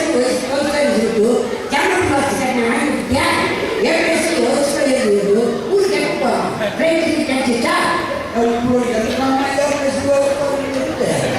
அந்த ஆட்டிடியூட் வேணும், பிஹேவியர் வேணும், எமோஷனை கண்ட்ரோல் பண்ணணும். இங்கே கீழே இருந்து போகிறேன் இப்படி சொல்லிட்டாங்க. எமோஷனை கண்ட்ரோல் பண்ணுறதுன்னா தயவு செய்து பார்க்கத்தகாததை பார்க்க குழந்தைகளை அனுமதிக்காதீர்கள். டிவி காட்சிகளை பார்க்கிற குழந்தை 100க்கு 100 இல்லை, 100க்கு 1000 மதிப்பெண் எடுத்தால் கூட வீணாக போயிடும். ஏதாவது பார்க்க வேண்டிய சில விஷயங்கள் இருக்கும், டிஸ்கவரி சேனல், அது இது நேஷனல் ஜியோகிராஃபி. ஆனால் மற்ற எந்த விஷயத்தை டிவியில் குழந்தை பார்த்தாலும் ஒரு முக்கியமான விஷயத்தை சொல்கிறேன், குழந்தைங்க 20 மில்லியன் வாட் கரண்ட்டு நேரடியாக கண்ணுக்குள்ள புகுகிற அளவுக்கு பவர்ஃபுல் அந்த சேட்டலைட்டில் வர டிவி காட்சி. 20 மில்லியன் வாட் கரண்ட். அதுக்கு முன்னாலே எதை பதிவு செய்திருந்தாலும் அந்த செல்கள் 25 நிமிஷத்துக்கு மேலே டிவியை குழந்தை பார்த்ததுன்னா அதை அழிச்சு புரிஞ்சிச்சவங்களுக்கு. அதனால தான் குழந்தைகள் படித்தது நினைவில் இருக்க மாட்டேங்குது. கட்டாயமாக தூங்குறதுக்கு முன்னாலேயோ படிக்கிறதுக்கு முன்னாலேயோ டிவியை பார்க்கக்கூடாது, கம்ப்யூட்டர் கேம் ஆடக்கூடாது, செல்ஃபோனில் பேசக்கூடாது. இதெல்லாம் சேட்டலைட்லேருந்து பல மில்லியன் வாட் கரண்ட் வந்து அவங்க மூளையை தாக்குகிறது என்பதுதான் உண்மை. அதனால இந்த குழந்தைகளை படிக்க வைக்கும்போது அதனுடைய ஆட்டிடியூட், இன்கொயரிங் ஆட்டிடியூட், பிஹேவியர் என்பது சுற்றுமுத்தமாக பார்க்கக்கூடாது. கற்றுக்கிற விஷயத்தில் மட்டும் கவனம் செலுத்த வேண்டும். கற்றுக்கிற விஷயம் நமக்கு பிரயோஜனப்படப்போகுது, அது மகிழ்ச்சியை தரப்போகிறது, முன்னேற்றத்தை தரப்போகிறது. அது நிச்சயமாக நமக்கு இறைவனின் சந்தோஷத்தை ஊக்கை பெற்றுத் தரப்போகிறது. ஏன்னா கல்வி என்பது வேறு ஒன்றுமில்லை, படைப்பாளரை பற்றி படிப்பது இறையியல், படைப்புகளை பற்றி படிப்பதுதான் கல்வி. இறைவன் படைத்த படைப்புகளை படிப்பதுதான் கல்வி. அந்த படிப்புகளை படிக்கும்போது ஆசையாக குழந்தையை படிக்க வையுங்கள், கஷ்டமாக அல்ல. அதனுடைய எமோஷன் எப்பொழுதும் நல்ல மனநிலையில் இருக்கட்டும். சண்டை போட்டு படிக்க வச்சிடலாம்னு நினைக்காதீங்க. மார்க் எடுக்கிற திச்சூர் இருந்துச்சு, அதெல்லாம் வேறத்தையெல்லாம் படிக்க வைக்காதீங்க. ஆட்டிடியூட், பிஹேவியர், எமோஷன் இது சரியான கண்ட்ரோலில் இருந்தால் அந்த பிள்ளைகள் நிச்சயம் 100க்கு 100 மதிப்பெண் ரொம்ப சுலபமாக இருக்க முடியும். என்ன காரணம்னா 300 நாட்கள் படிக்கின்றன ப்ளஸ் 2 அல்லது 10th 300 நாள் படிக்கிறது, 300 நாள் இருக்குது கற்று. 300 நாளில் எந்த பாடமும் 300 பக்கத்துக்கு மேலே இல்லை. கவனிங்க, எந்த பாடமும் 300 பக்கத்துக்கு மேலே இருக்குதா? 300 பக்கத்துக்கு மேலே இல்லை, 300 நாள் இருக்குது. ஒரு நாளைக்கு ஒரு பக்கம் அது கற்றுக்கிட்டா போதும்.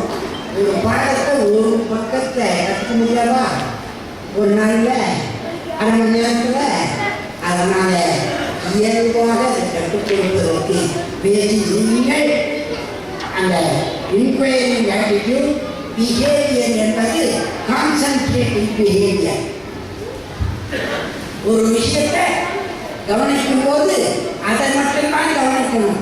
கணவன் மனைவி பேசும்போது எங்க பிரச்சனை வருதுன்னா கணவன் என்ன சொல்றாரு, மனைவி கவனிக்காம கேட்டாங்கன்னா பிரச்சனை ஆயிடும். மனைவி சொல்றத கணவன் கவனிக்காம கேட்டா பிரச்சனை ஆயிடும். அதேதான் கடவுளுக்குள்ளே இருக்கும். பிஹேவியர் என்பது concentrating behaviour, attentive behaviour. Attention deficit இருக்கக்கூடாது. அட்டென்ஷன் பிஸ்னஸ்ல முன்னுக்கு வரணும்னா கூட கவனிக்கணும், வர்றவங்கள கவனிக்கணும். இல்லைன்னா பிஸ்னஸ்ல வெற்றி பெற முடியாது. அவங்க வந்து ஏதாவது கேட்டுருந்தா இங்க எப்போ இங்கெல்லாம் விசாரணை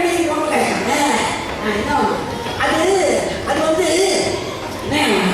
அப்புறம் பேசுனா அவங்க கை ஓரமாக என்ன பிஸ்னஸ் நீங்க வெற்றி பெற முடியும். புரியுது அவங்களுக்கு? அட்டென்டிவ் பிஹேவியர், அட்டென்ஷன், கான்சன்ட்ரேட்டிவ் பிஹேவியர் இருக்கும். எமோஷன் எப்போதுமே ப்ளீஸிங் எமோஷனாக இருக்கும். அப்போ குழந்தைகள் 100க்கு 100 மதிப்பெண் எடுத்து விட முடியும். இப்போ சொன்ன விஷயங்களை கொஞ்சம் வேக வேகமாக சொல்ல வேண்டியது. இது பயன்படும் என்று நினைக்கிறேன். அல்லாஹ்வுக்கு எல்லா பொருளும் இருந்தாங்க. இன்னொரு விஷயத்தை முடிந்த வரைக்கும் சுருக்கமாக சொன்னேன். 2வது விஷயத்துக்கு வருகிறேன். அது என்னன்னா இஸ்லாமிய குடும்பங்கள். இது தனி கணக்கெல்லாம் போட்டிருந்தா அதாவது அதையும் மிக்ஸ் பண்ணுறதுங்கிறது ரொம்ப கஷ்டமான வேலை. அது யாருக்கு சரி அது செஞ்சாங்க. இதை குழந்தைகளை வச்சுட்டு பேசுகிற விஷயம் இல்லை. அது ஒரு காரணம். இன்னொன்று, குழந்தைகள் இல்லாமல் இருந்தாலும் கூட இந்த விஷயத்தை நம்ம இது போல கூட்டத்தில் பேசணுங்க. அது இன்னும் கொஞ்சம் கான்சன்ட்ரேட்டட். சரி, எல்லாம் முடிஞ்ச வரைக்கும் 3-4 செய்திகளை சொல்லி முடிவு செய்கிறேன். இஸ்லாமிய குடும்ப வாழ்வு என்பது அமானிதமாக இறைவனால் தரப்பட்ட பரிசு. கணவன் மனைவி வாழ்க்கை என்பது நீங்களால் உண்டாக்கிக் கொண்டது. இதை எந்த உடனே கேட்கறையில இந்த பொண்ணுக்கு அந்த பெண் தான் தெரிவிக்கிறார்கள். நடந்ததோ திருமணம் அல்லது நிக்காக என்று நினைக்கிறார்கள். இவ்வளவுதான் விஷயம் கொடுத்து வாழ்ந்து மாப்பிள்ளைய அப்படி எப்படி நினைக்கிறாங்க. இஸ்லாமிய குடும்ப வாழ்வு என்பது இறைவனால் நிர்ணயிக்கப்பட்ட அமானிதமாக உங்களுக்கு வழங்கப்பட்டது. கதீஜா பாட்டியாரை திருமணம் செய்துள்ள போது நபிகள் நாயகத்துக்கு என்ன வயசுன்னு உங்களுக்கு தெரியும். கதீஜா பாட்டியாருக்கு என்ன வயசுன்னு தெரியும். ஆனால் அதற்கு பிறகு எவ்வளவு மகிழ்ச்சியாக அவர்களால் வாழ முடிந்தது இல்லையா? கடைசி வரைக்கும் அன்புமயமாக வாழ்ந்திருக்கிறார்கள். அந்த வாழ்க்கையை முன்மாதிரியாக கொண்டு வாழ்வதுதான் இஸ்லாமிய கொண்டு வாழ்வு.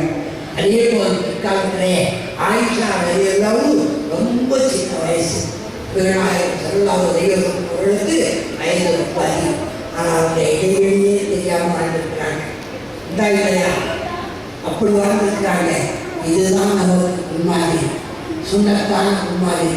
அதை விட்டுட்டு நம்ம எந்த மாதிரியெல்லாம் பார்க்குறோம்னா நம்ம மனைவியை விட அது அழகாக அந்த சினிமாவில் அவ்வளோ ஐஸ்வர்யாவை அள்ளி போட்டு இந்த மாதிரி விஷயங்களெல்லாம் ஈடுபட்டோம்னா நீங்கள் இஸ்லாமியராக இருப்பதிலேருந்து சொந்த செல்வி சொசைட்டிகளே உங்களுக்கு அமானுதமாக வழங்கப்பட்டிருக்கிற இறைவனின் அருட்கொடை தான் கணவருக்கு மனைவி, மனைவிக்கு கணவன். நீங்கள் எப்படி வாழ வேண்டும் என்பதை இறைவன் மிக அழுத்தமாக சொல்லி தந்திருக்கிறான். கணவன் மனைவியிடத்திலும் மனைவி கணவனிடத்திலும் நீதமாக நடந்து கொள்ள வேண்டும். நீதமாக நடந்து கொள்ள வேண்டும். மீண்டும் சொல்கிறேன், நீதமாக நடந்து கொள்ள வேண்டும். எப்போ? எல்லாவற்றிலும் எப்பொழுதும். அதுதான் இஸ்லாமிய குடும்ப வாழ்க்கை. ஒரு சமயத்தில் நான் நீதமாகத்தான் இருந்தேன்.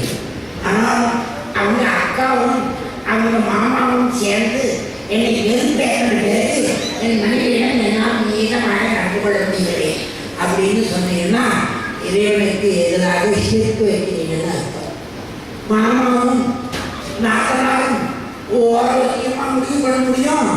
உங்களுடைய மனைவியிடம் கணவனும் கணவனிடம் மனைவியும் நிச்சயமாக எப்பொழுதும் நீளமாக நடந்து கொள்ள வேண்டும். நீளமாக நடந்துக்கிறதுனா என்ன அர்த்தம்? எவ்வளவு நேரம் போடும்?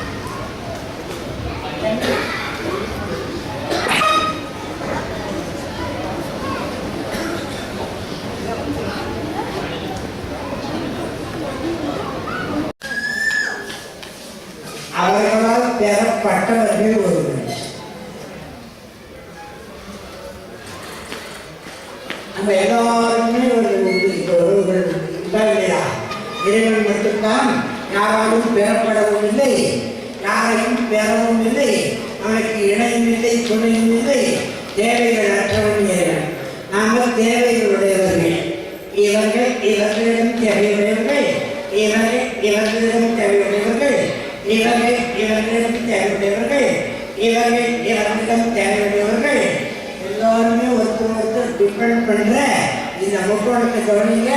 கணவன் மனைவி ஒரு யூனிட்டு, நம்மை பெற்றவர்கள் ஒரு யூனிட்டு, நம்மால் பெறப்பட்டவர்கள் ஒரு யூனிட்டு, நம்மோடு பிறந்தவர்கள் என்பது இன்னொரு யூனிட்டு. அது இந்த யூனிட்ல வராது.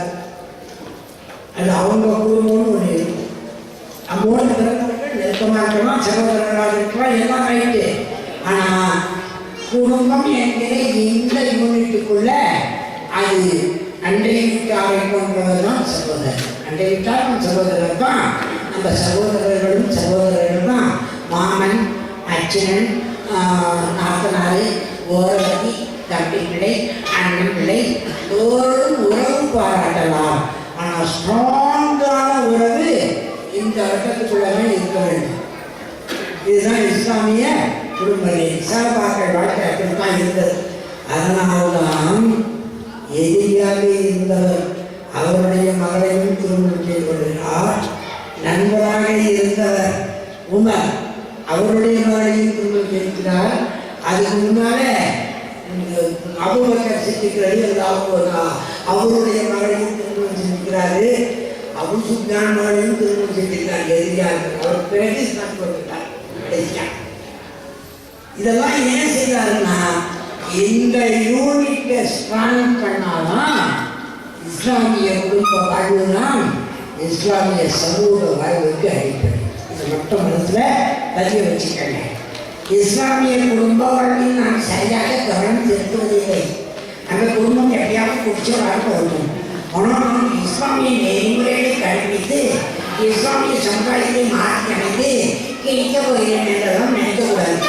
ரசூலுல்லாஹ் இஸ்லாமிய குடும்ப வாழ்க்கையை சரியாக வாழ்ந்தவர். அவர் மட்டுமல்ல, அவரை சார்ந்திருந்த நபி தோழர்கள், நபி தோழியர்கள், மூமின்கள் அனைவருடைய வாழ்க்கையும் இந்த யூனிட்ல சரியா இருந்தது. இப்போ ஒரு விஷயத்தை சொல்லி பிடிக்கிறேன் கவனிங்க.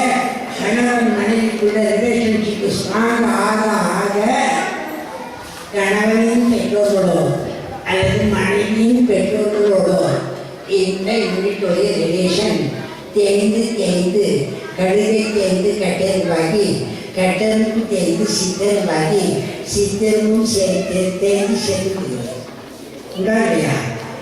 இது ரொம்ப ஸ்ட்ராங் ஆயிடுச்சுன்னா இது குறைஞ்சி குறைஞ்சி குறைஞ்சி நான் என்ன விட்டுருவாங்கள சும்மாவே பேசி பெற்றவர்களை கவனிப்பது குறைந்து கொண்டே வருகிறது. கூடாது, கூடவே கூடாது. கணவன் மனைவி என்பவர்கள் உங்களுக்குள் எவ்வளவு ஸ்ட்ராங் ஆகுதோ ரிலேஷன்ஷிப்பு அதற்கு இணையாய் ஸ்ட்ராங் ஆக வேண்டும். உங்கள் பெற்றோர்களுடனான உங்களுடைய உறவு அது இஸ்லாமிய. வெளியுலகத்தில் கிறிஸ்தவ உலகத்தில் ஐரோப்பிய உலகத்தில் இது இல்லை, யூதர்களிடத்தில் இது இல்லை, இந்து சமூகத்தில் இது இல்லை. அதனாலதான் அங்கெல்லாம் முதியோர் இல்லங்கள் அதிகரித்துக் கொண்டிருக்கின்றன. இஸ்லாத்தில் அதன் வழி இல்லை அறிவிகள். தாயின் காலடியில் சொந்தம் இருக்கிறது என்பது வெறும் கோஷம் இல்லை. தாயின் காலடியில் தான் சொந்தம் இருக்கிறது. சூழலமானியை படித்திருப்பீர்கள். அன்னையாயும் சரலாவுடைய அதிசயங்களையும் படித்திருப்பீர்கள். உங்களுக்கு நான் சொல்லித்தரக்கூடாது. நான் ரொம்ப லேட்டு என்போது உங்களுக்கு எல்லாம் தெரியும். தெரியும் உங்களுக்கு பேசுறது பயமாக இருக்கிறேன். ஏன்னா பேர் மாற்றி சொல்லிடுறேன். ஒரு நாள் உஸ்மான்ன்ற பேரை உஸ்மான்னு சொன்னேன்னு கேஸ் போடாத பேரே இல்லை, அது உஸ்மான் கிடையாது உஸ்மான் அப்படின்னு கூட்டத்திலேயே என்னை அவமானப்படுத்தினாங்க. அதனால தான் உங்களுக்கு இஸ்லாம் சொல்றதுக்கு என்ன முடிவு பண்ணிட்டேன். தெரியாத உஸ்மான் உஸ்மான் கண்ணுக்கு ஆவாங்க. அவங்ககிட்ட போய் நான் கிட்ட என்ன வேணாலும் சொல்லலாம். உங்களுக்கு சொல்றது ரொம்ப பயமா இருக்கு. இங்கே நிச்சயமா நீங்களும் படிச்சிருக்கீங்க, நானும் படிச்சிருக்கேன். கணவன் மனைவி உறவு என்பது எவ்வளவு ஸ்ட்ராங்கா இருக்குதோ அதற்கு இணையாய் பெற்றோர்களிடம் ஸ்ட்ராங்கா இருக்கணும்.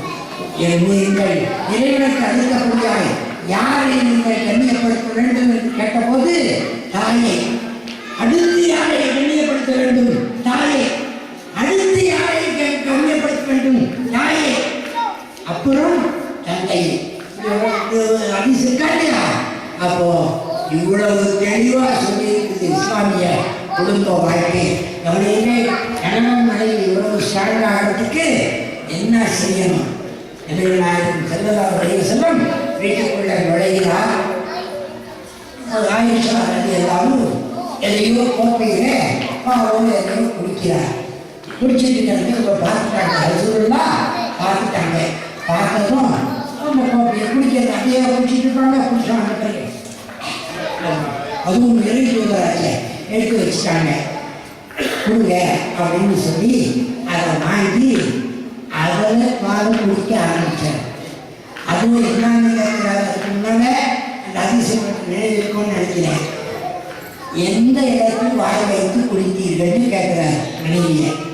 அவங்க சொல்றாங்க இதை இருக்கும் அப்படின்னு. அந்த இடத்துலயே வாய் வச்சு குடிக்கிறார். இப்போ கணவன் மனைவிக்கு எவ்வளோ நேரத்தில் சொல்லிட்டாரு, இதை விட்டு சினிமாவை பார்த்து மெகாத்தோட நாடகத்தை பார்த்து அவங்கள மாதிரி நீங்க உங்களை மாதிரி அவங்க ரசூலுல்லா மாதிரி நீங்க இல்லையே. அதுதான் இஸ்லாம் ஏற்படுவார். கணவன் மனைவி உறவு என்பது அவ்வளவு நெருக்கமாக இருக்க வேண்டியது, இது பெற்றோர்களுக்கான உறவாக இருக்க வேண்டியது. இவர்களால் பெறப்பட்டவர்களை கவனித்து வளர்க்க வேண்டும். அவர்களை 7 வயதில் தொட வைக்க வேண்டும். 10 வயது வரை தொட வேண்டும். லேசாக அடித்து திருப்தியாக தொட வைக்க வேண்டும். அவர்கள் படுக்கைகளை பிரித்து வைக்க வேண்டும். இதெல்லாம் இஸ்லாமிய குடும்ப வாழ்க்கை. எல்லாத்தையும் சொல்றதுக்கு நேரம் இல்லை. இங்கே ஒரு செய்தி இருக்கிறது. இதை பற்றி முழுமையாக நான் பேசிய மனம் கமலும் மன வாழ்வு என்கிற செய்தி இருக்கிறது. இஸ்லாமிய பெற்றோர்கள் என்று ஒரு செய்தி இருக்கிறது, டிவிடி இருக்கிறது. வேண்டியவர்கள் பெற்றுக்கொள்ளலாம். நிகழ்ச்சியை அருமையாக ஏற்பாடு செய்து இவ்வளவு கவனமாக நீங்கள் கேட்டுக்கொண்டிருப்பதற்கு ஏற்பாடு செய்த ஏற்பாட்டாளர்களுக்கும் நான் இங்கே வருவதற்கு காரணமாக இருந்த சிறுவர்கள் மற்றும் இருக்கிற நண்பர்களுக்கும் உங்கள் அனைவருக்கும் சலாம் சொல்லி நிறைவு செய்கிறேன். அஸ்ஸலாமு அலைக்கும் வரஹ்மத்துல்லாஹி வபரகாத்துஹு. The topic is the art of recitation of the Quran. Before I begin, I'd like to say Jazakumullah khair to the Tafara Association. So I think it gives us great pleasure to participate in this program. And I don't know about all of you, but at least for a non-Tamilian, I have at least learned a couple of new words. And I'm sure that if we try to concentrate in any type of setting, regardless of the language barrier, we can, inshallah, learn as the professor was talking. Secondly, I'd ask everybody to please stand up.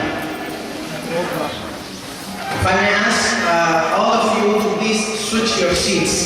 Switch the seat with your neighbor, right neighbor or left neighbor. Just shift.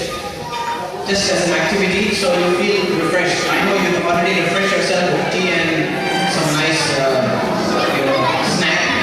That just gives you a feeling, inshallah. Everybody stand straight. Take both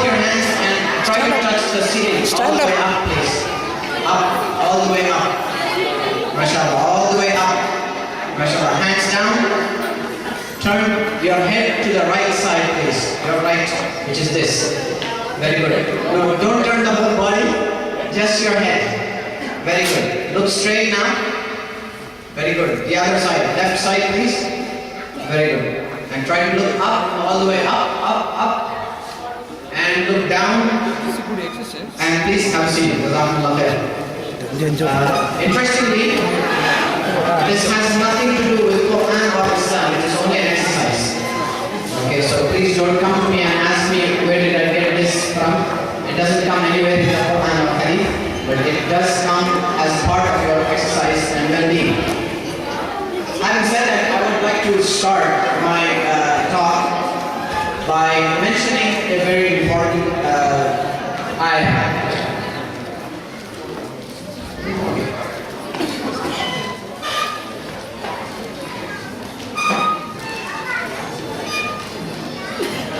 Know that there are three forms in Arabic grammar. Number one is the past tense. Number two is the present tense. In addition to the present, you add the sa, which is the sin, or sawfa, that makes it mustaqbal, that changes or converts into future. The third is called as the order, or in Arabic known as amr. So you have in Arabic fi'l madi, fi'l mudari, adding sin or sawfa makes it mustaqbal, and then you have amr, fi'l amr. In this ayah, Allah subhanahu wa ta'ala is not requesting. I may request that, can I get a glass of water, please? This is a request. No, I don't want it, please. I don't want it. I'm requesting. Okay, what is this? A request. It is not a command. A command is, give me water. That is command. I have no authority to command anybody except my wife, except my daughters, a teacher for his student, and so on and so forth. A father for his children, a mother for her children. Similarly, any elderly person to the younger ones. They have the authority and the final word to command. So imagine somebody who is elder to us, a manager, supervisor, whoever, they order something. And what do? Oh my goodness, I have to follow it. But now, let us go back and try to understand that it is not the manager, it is not the father, not the mother, not the elder brother, but Khaliquna wa Raziquna, Allah subhanahu wa ta'ala, the creator of this universe, Allah subhanahu wa ta'ala. And He says, recite. That means He is ordering us that we have to learn how to recite the Quran. With what? With tawqeen. And I'll come to tawqeen in just a minute. Once you understand that this is a fair, it is a direct command by Allah subhanahu wa ta'ala, regardless of the fact what level you are at, you'll try your best to learn recitation of the Quran. Alhamdulillah. Now that you understand, let's move forward. The word tawqeen has been used in the Quran. In this ayah specifically speaking. But in addition to that, what is the first ayah that was revealed to Prophet Muhammad sallallahu alaihi wasallam? The first ayah. Very good, mashallah. Now, the meaning of Iqra is read in the name of your Lord. Right? Read in the name of your Lord. Now, it doesn't say Rattil bi ismi rabbika alladhi khalaq. It says Iqra bi ismi rabbika alladhi. So that means we have two words in the Quran that are similar to reading and recitation. You have qara'a yaqra'u and you have taqeen. There is another word in the Quran if you research, and that is tilawa. In Surah Al-Baqarah, Allah subhanahu wa ta'ala mentions Bismillahirrahmanirrahim.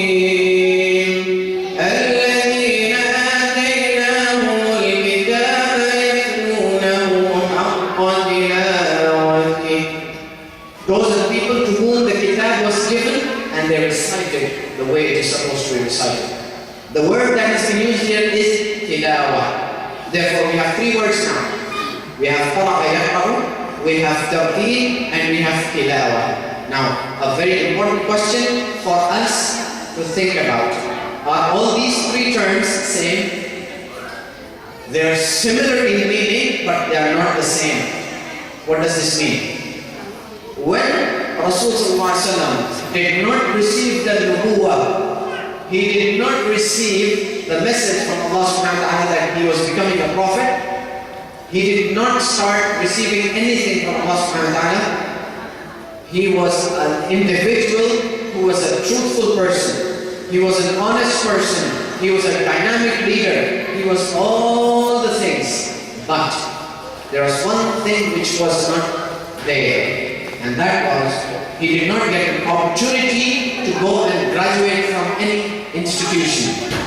But the day when Allah subhanahu wa ta'ala decided that that is the day when he wanted to reveal Iqra bismi rabbika alladhi khalaq, the nuzul of Quran started, and his admission started not by us filling the lines probably for hours and hours together. No. Allah subhanahu wa ta'ala admitted him directly into his college, into his university. Normally we have to take admission into a school, graduate from school and then go to college and then university. Allah subhanahu wa ta'ala took him directly into his institution. So, knowing his personality and knowing the human psychology, he knows that this individual that I have created cannot do what I want immediately, but I'm going to take him through steps. First step is, he is scared seeing Jibreel alayhi salam. So, Jibreel alayhi salam says, read in the name of your Lord. He's scared. But when he gets a little bit comfort in his heart, Jibreel alayhi salam says, don't worry. Again he is scared, he doesn't know. Then he squeezes him and all of us know the story. I don't want to get too much into the story. So much so that he starts reading the way Jibreel alayhi salam reads. Later on in a few stages we see, and I'm speaking directly from the Quran, this is nothing from my side. Later on we see in the life of the revelation of the Quran that Rasulullah got excited. He got very happy that the revelation is happening. So, thinking that he may forget what he is being revealed, he started to recite very quickly. Allah subhanahu wa ta'ala reveals second ayah. لا تحرك به لسانك لتعجل به. Do not recite the Quran in a fast way. Do not hasten in your recitation. And the third step was وَرَتِّلِ الْقُرْآنَ تَرْتِيلًا, and recite the Quran in a slow and pleasant tone. Now when we admit our children or we want to go and study and memorize the Quran, who takes the guarantee of memorization? Tell me, who takes the guarantee? The guarantee, definitely Allah is there, but directly Allah is not involved here. The main involvement is for the student. The school will help you, the tahfiz program will help you, but you have to work hard for yourself. Imagine Allah subhanahu wa ta'ala is saying to Rasulullah, don't worry.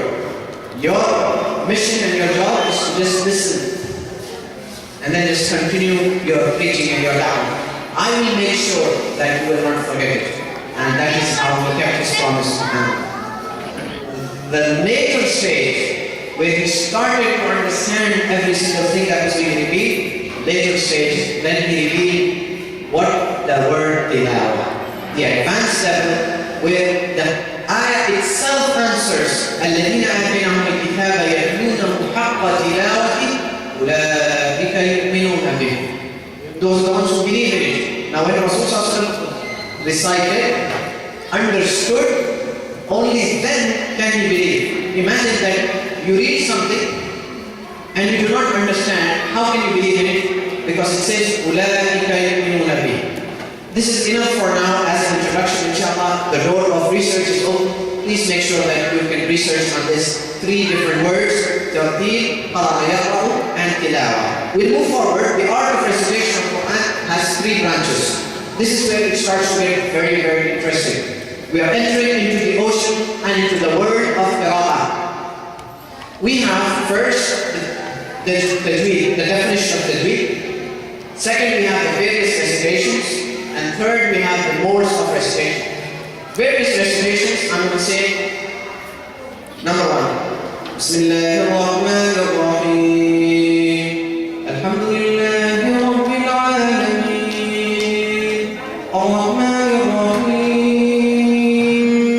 مالك يوم الدين إياك نعبد وإياك نستعين اهدنا الصراط المستقيم صراط الذين أنعمت عليهم غير المغضوب عليهم ولا الضالين.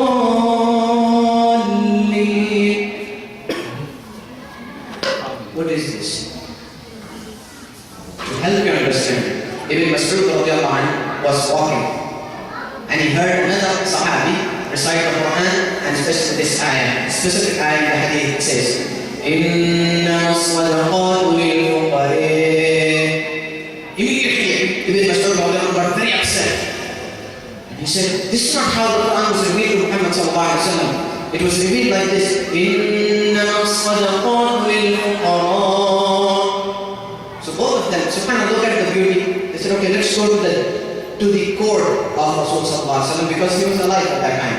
So both of them, they go to the court of Rasul sallallahu alaihi wasallam. Now, knowing Ibn Mas'ud radiallahu anhu as one of the greatest reciters and greatest Sahaba with the memorization of the Quran, he had a frown on his forehead.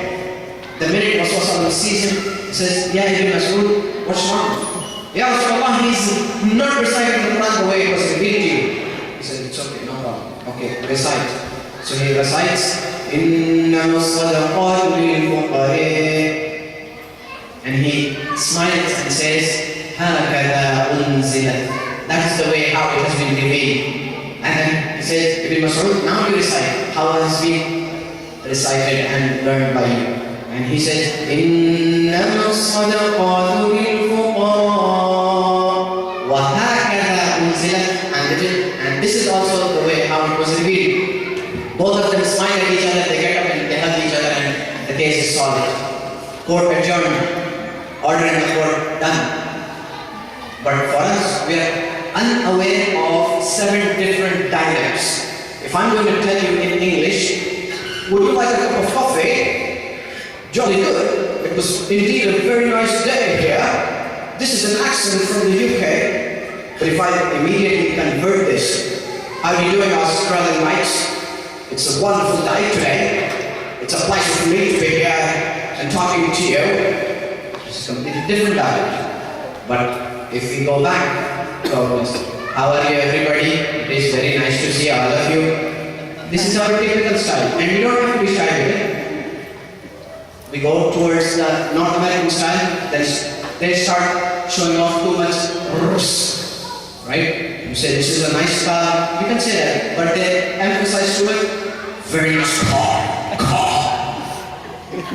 They're dialect. But imagine human being has so many dialects, and I'm only talking about English language, you have so many different languages. What about the Quranic language that was revealed, the Arabic language? So many different tribes entered into the fold of Islam. Every different dialect that entered, Allah subhanahu wa ta'ala covered them. So primarily there are 7 different dialects. And inshallah, if you study a little bit more, you'll understand. But very importantly, what is the most common type of recitation that we do on a daily basis? Bismillah ar-Rahman ar-Rahim, Alhamdulillahi Rabbil Alameen, ar-Rahman ar-Rahim, until the end. What is the name of this? Anybody knows the name of this? Surah Al-Fatiha. That is the name of the surah. Immediately let me ask, name of a famous boxer? Muhammad Ali. MashaAllah. Did you memorize his name? Did you take a sheet of paper? Muhammad Ali, famous boxer.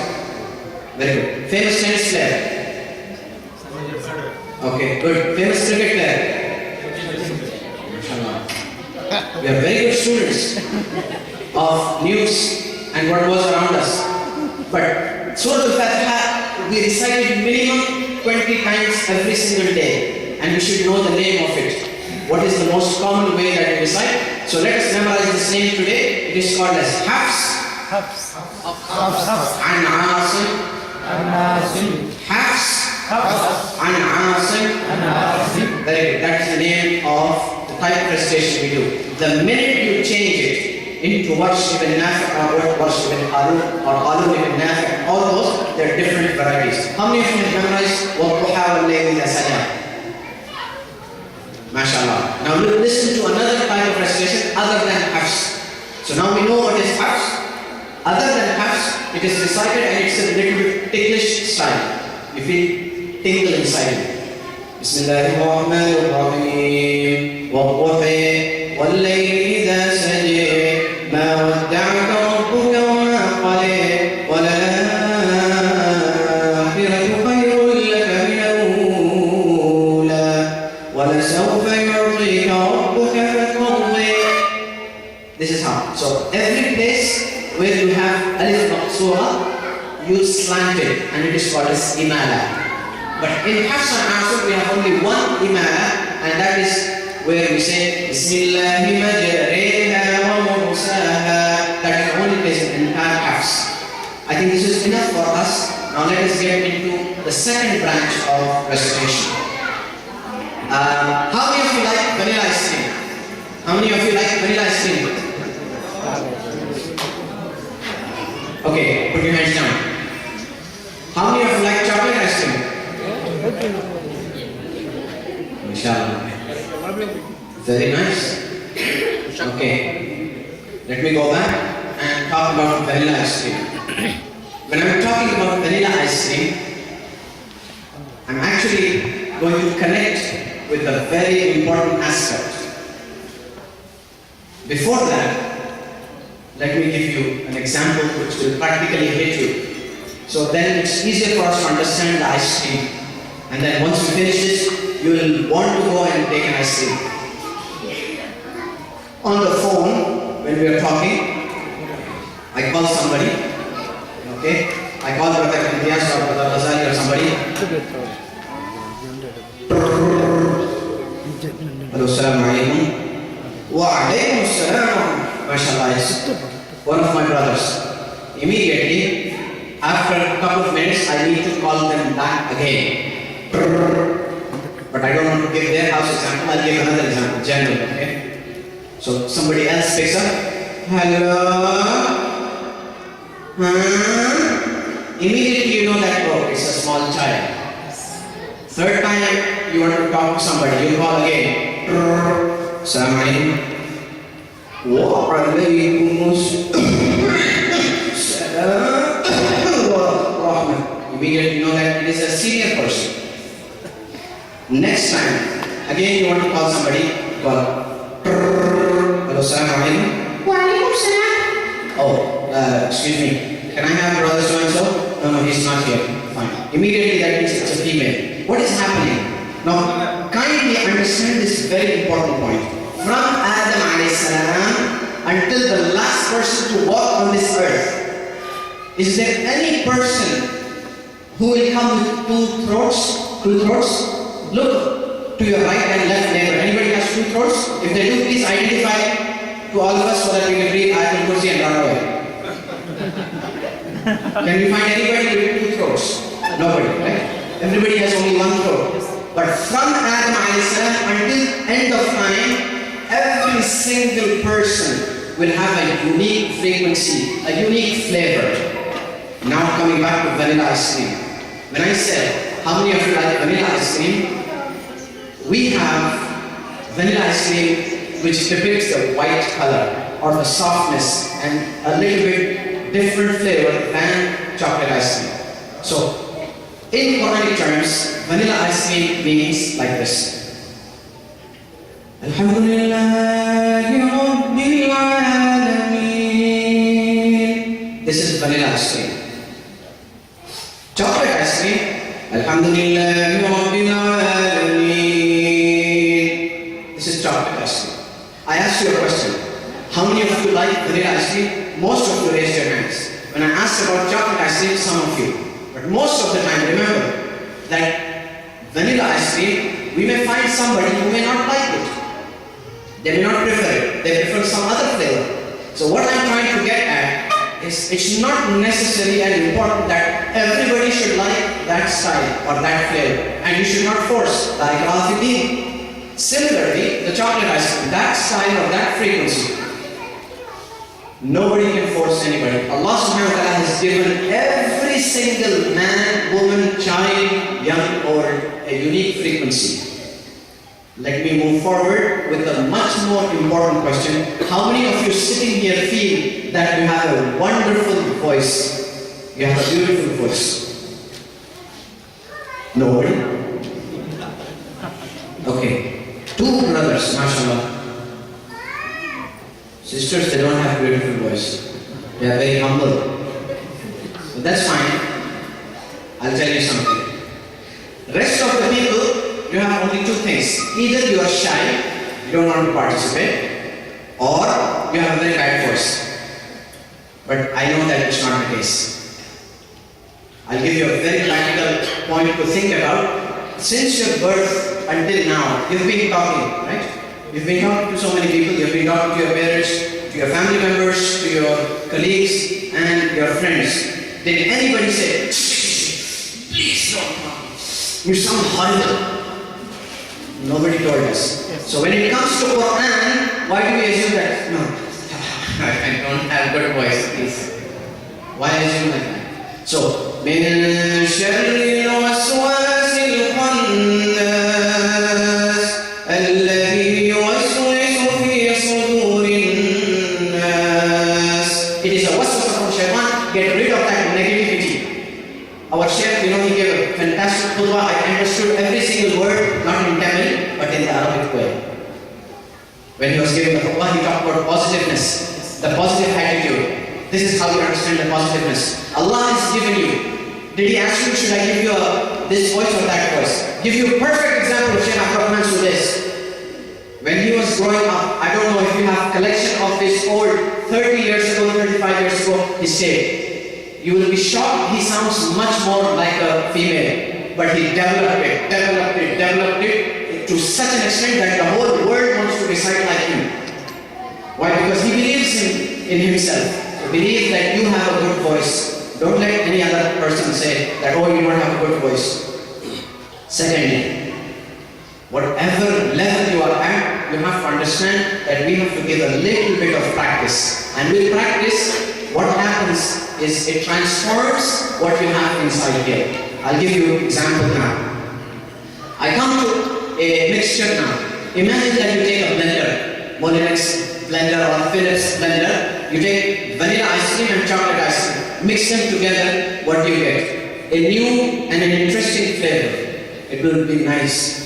You go to Baskin Robbins. Baskin Robbins has how many flavors? Maximum 50 flavors, 60 flavors. But how many flavors did Allah subhanahu wa ta'ala create? From Adam alayhi salam until the end of time, we cannot count. وَإِن تَعُدُّوا نِعْمَةَ اللَّهِ لَا تُحْصُوهَا. If you want to count the blessings of Allah subhanahu wa ta'ala, we cannot count them. Cannot count them. Please go to any ice cream shop, you will find maximum 50, 60 flavors. But Allah subhanahu wa ta'ala's shop is amazing. So we have to understand the blessing that Allah has given to us. Let us think about it and move forward, inshallah, and see how all those things. What you have to do is, you go to the ice cream place and you think, which should I take? Should I take vanilla? Should I take chocolate? Or should I mix 2 scoops? So what you're deciding is, which will be tasty in your mouth. Accordingly, pick and choose. You listen to Shaykh Sudais, listen to him a little bit. Because some days the Shaykh recites in a very nice way, some days he may be tired. Then listen to another Shaykh, another Imam, try to listen to him. And then make a decision what and how you want to do it. Let's talk about Shaykh Sudais' style.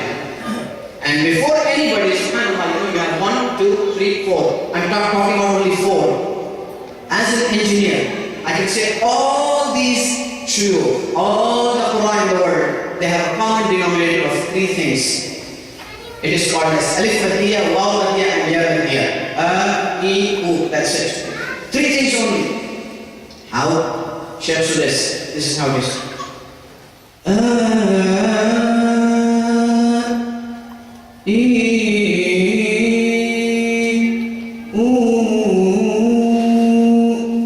Still don't understand? Put them into ayah. Ar-Rahman 'allama al-Qur'ana khalaqa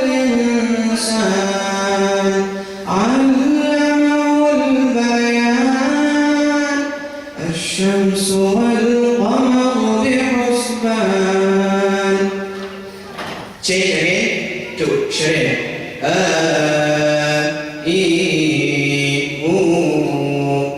الرحمن علم القرآن خلق الإنسان علمه البيان.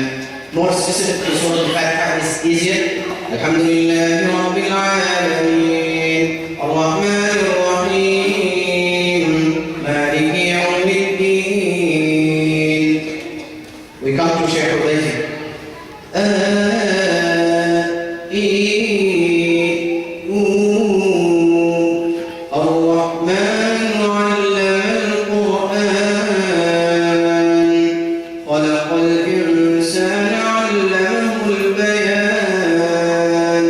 الشمس والقمر بحسبان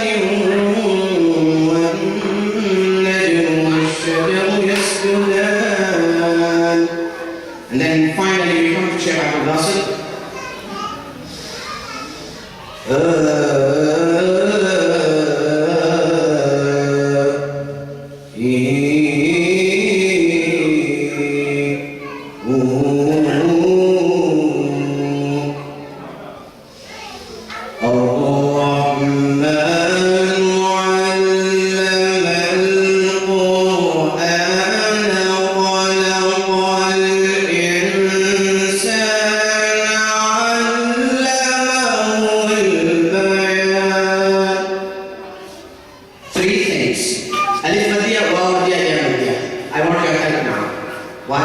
I listen, I forget. I see, I remember. I practice, I learn. I want you to learn only one thing and only one thing. That is the only thing I will be happy with if you can learn with me today. And that is, what is the first thing that you do when you wake up in the morning? Brush your teeth. Somebody has a brush and toothpaste right on their bed. MashaAllah. Good. Okay. What is the first thing you do when you wake up from your sleep? Thanks for Allah. You make dua. I wish I can be like you, mashallah. But I'm sleeping, so it's difficult. I switch off my clock. You switch off your clock, he snoozes. 10 more minutes, he gets extra sleep. Mashallah. Good. You open your eyes, mashallah. Please come. Please come. Mashallah. He's the only one who sleeps every day. A very easy question for him to answer because he does not have to think much. Jazakallah khair, brother. MashaAllah. Big hand to brother, MashaAllah. So see, please, students, adults, young alike, if you understand the question, answer will happen in seconds.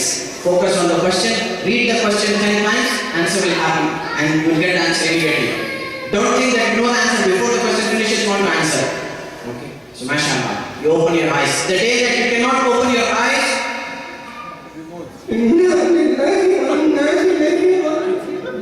you are gone. The first step that you open your eyes and then you recite the dua, Alhamdulillah alladhi ahyana ba'da ma amatana wa ilayhi nushur.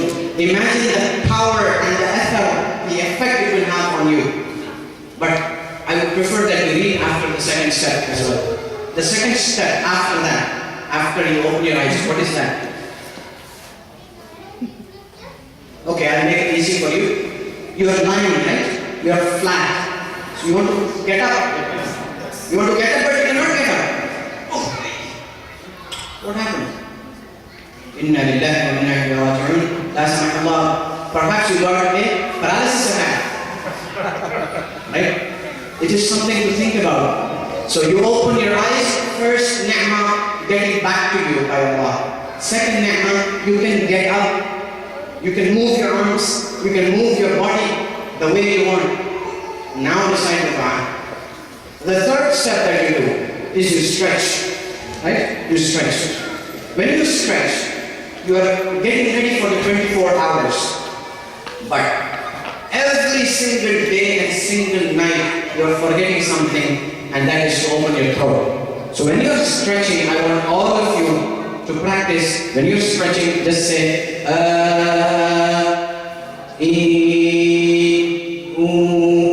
but please make sure you tell the family members in your house that you're practicing Qira'at Tajweed, otherwise I'll send you to my hospital.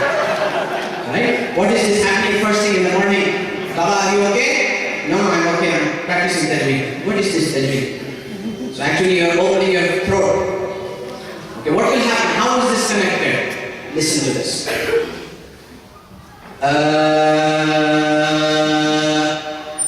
غير المغضوب عليهم ولا الضالين.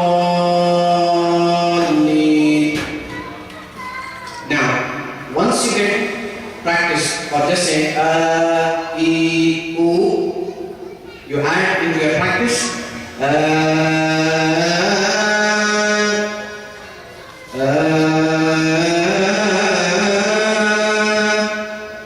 حي على الصلاة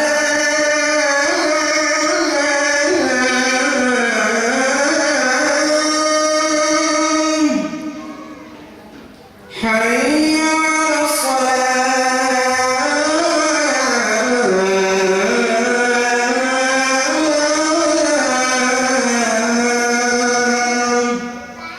With practice. So when you recite غير المغضوب عليهم ولا الضالين, this is plain rice. But if you add some nice, tandoori chicken into it, nice curry into it, it becomes nice. You can fill your stomach with white rice and chapati, but if you add some spice into it, you can enjoy what you're eating and you can fill your stomach at the same time. غير المغضوب عليهم ولا الضالين.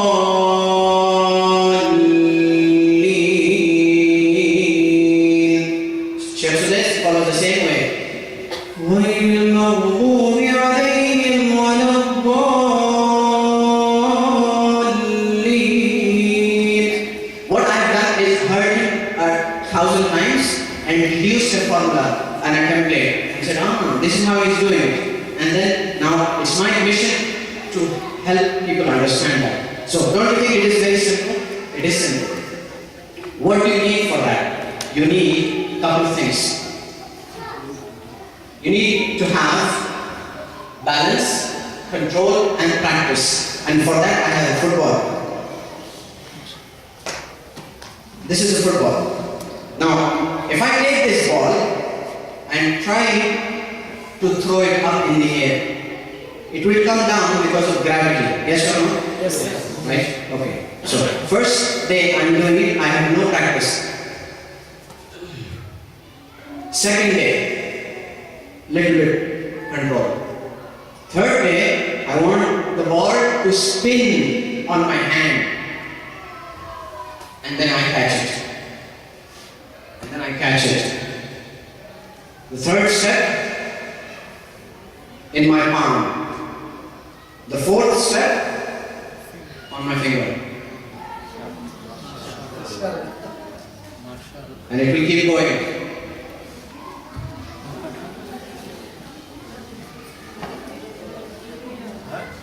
It's actually a light ball. If it was heavy, that's the reason why I wanted a heavy ball. But that's okay.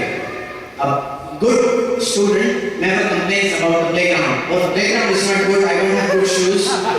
He doesn't complain. So I'm not complaining. Okay, I'm just saying that it would have been better, similar to the situation where we would like to thank the sound company who has brought this wonderful equipment. Without these beautiful speakers and this microphone, I think nobody could have spoken at least for more than 4 to 5 minutes and we'll be gone. But because of a wonderful system, we can talk for a long time without any difficulty. Alhamdulillah. So I hope that you understand this with a lot of balance, control and immense practice. What can happen is, once you get too much practice, what you can do is let the ball stay in the air as well.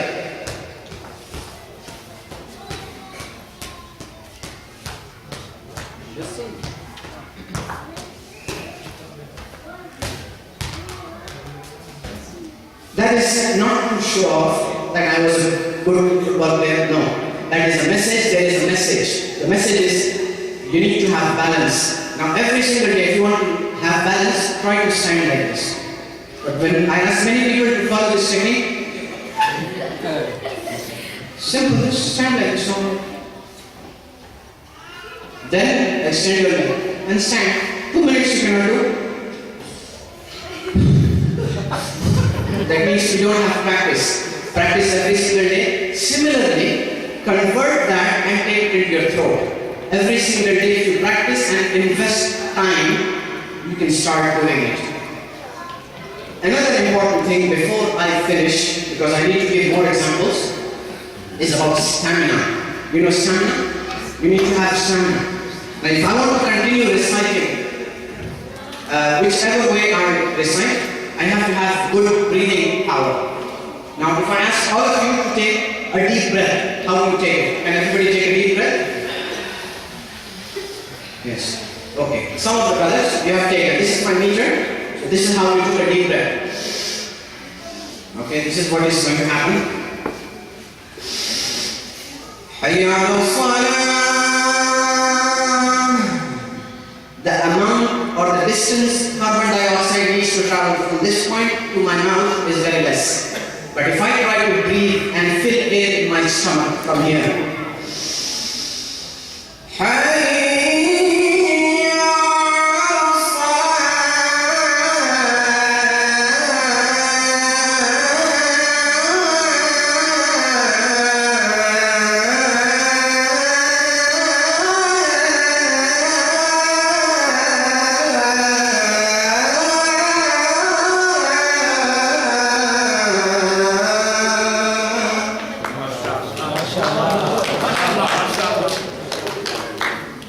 this is the end result of practice. Not that you want to have the adhan so long, no. But this is the technique of breathing. So, if you learn that breathing, many people say, how did Shaykh Abdul Basit recite? How do the shuyukh do? So when the Shaykh recites, especially in Dawah, they need to have very good stamina.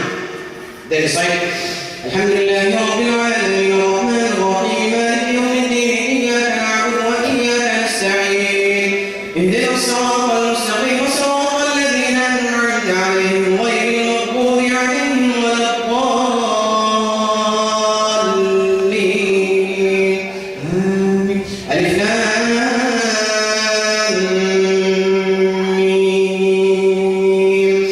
Dhalika al-kitabu la rayba fihi, hudan lil-muttaqin alladhina yu'minuna bil-ghaybi wa yuqimuna as-salata wa mimma razaqnahum yunfiqun. والذين يؤمنون بما أنزل إليك وما أنزل من قبلك وبالآخرة هم يوقنون أولئك على هدى من ربهم وأولئك هم المفلحون. This is in Tarawih, but not in this way.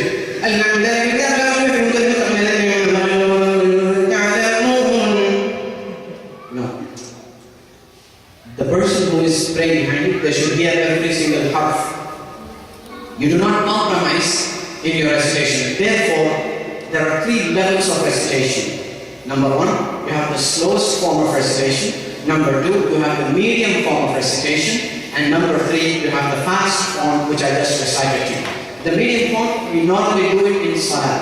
The slowest form, you can do it by yourself or to help people listen to it and get inspired. So I hope that if we try to follow this practice, it will be wonderful. One more thing before I close. When we start with these 3 categories, I start Surah Al-Fatiha with medium recitation. Alhamdulillahi Rabbil Alameen, Ar-Rahman Ar-Rahim, Maliki Yawmiddin, Iyyaka na'budu wa iyyaka nasta'in, Ihdina as-sirata al-mustaqim. No.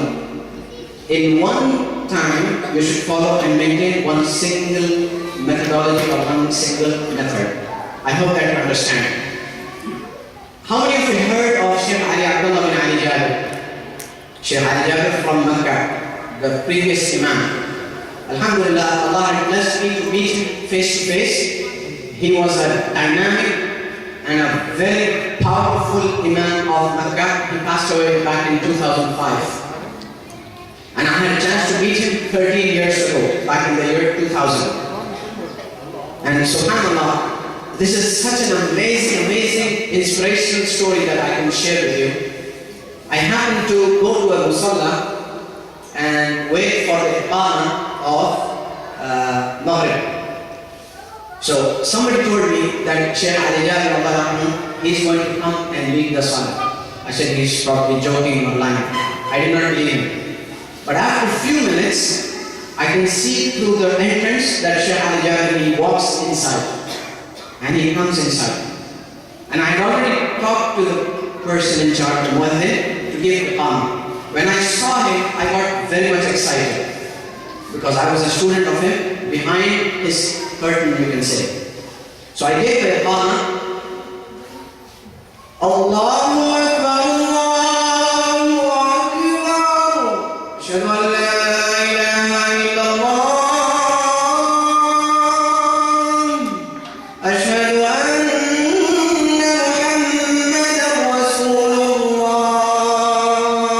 Hayya ala salat, hayya ala falah.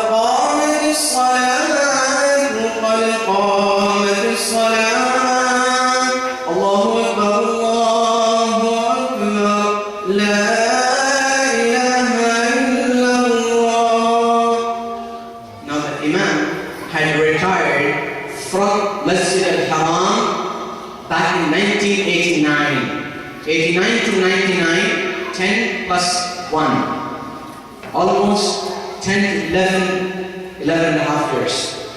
Now when he heard this, he also got powered. And then he started. Normally people used to tell me that they used to recite normal. But when he heard that, he recited one of the rak'ah from the way he used to recite in Haram. And I can challenge you. Please go to YouTube and type Shaykh Ali Jabir from Haram and listen to it, and you can find no difference inshallah. And he recited. And once he finished, I had tears in my eyes. I met him, I shook my hand, I said, Shaykh, I wish I can record your live recitation. He said, Mamnoon, no way. I said, no problem. I said, how about? And remember that if you challenge any Arab, he will give his life for you. So I challenged the Shaykh. I said, Shaykh, how about I recite exactly like you, the way you recited in the second rak'ah of 1989. Abdullah, give the microphone. So he asked, I said, okay, start. And then I started to recite. Let me recite and finish the story from there. Allahu Akbar. Alhamdulillahi Rabbil Alameen. Ar-Rahmanir Rahim. Maliki Yawmiddin. Iyyaka na'budu wa iyyaka nasta'in. Ihdinas siratal mustaqim. Siratal ladzina an'amta 'alayhim. Ghayril maghdubi 'alayhim waladdallin.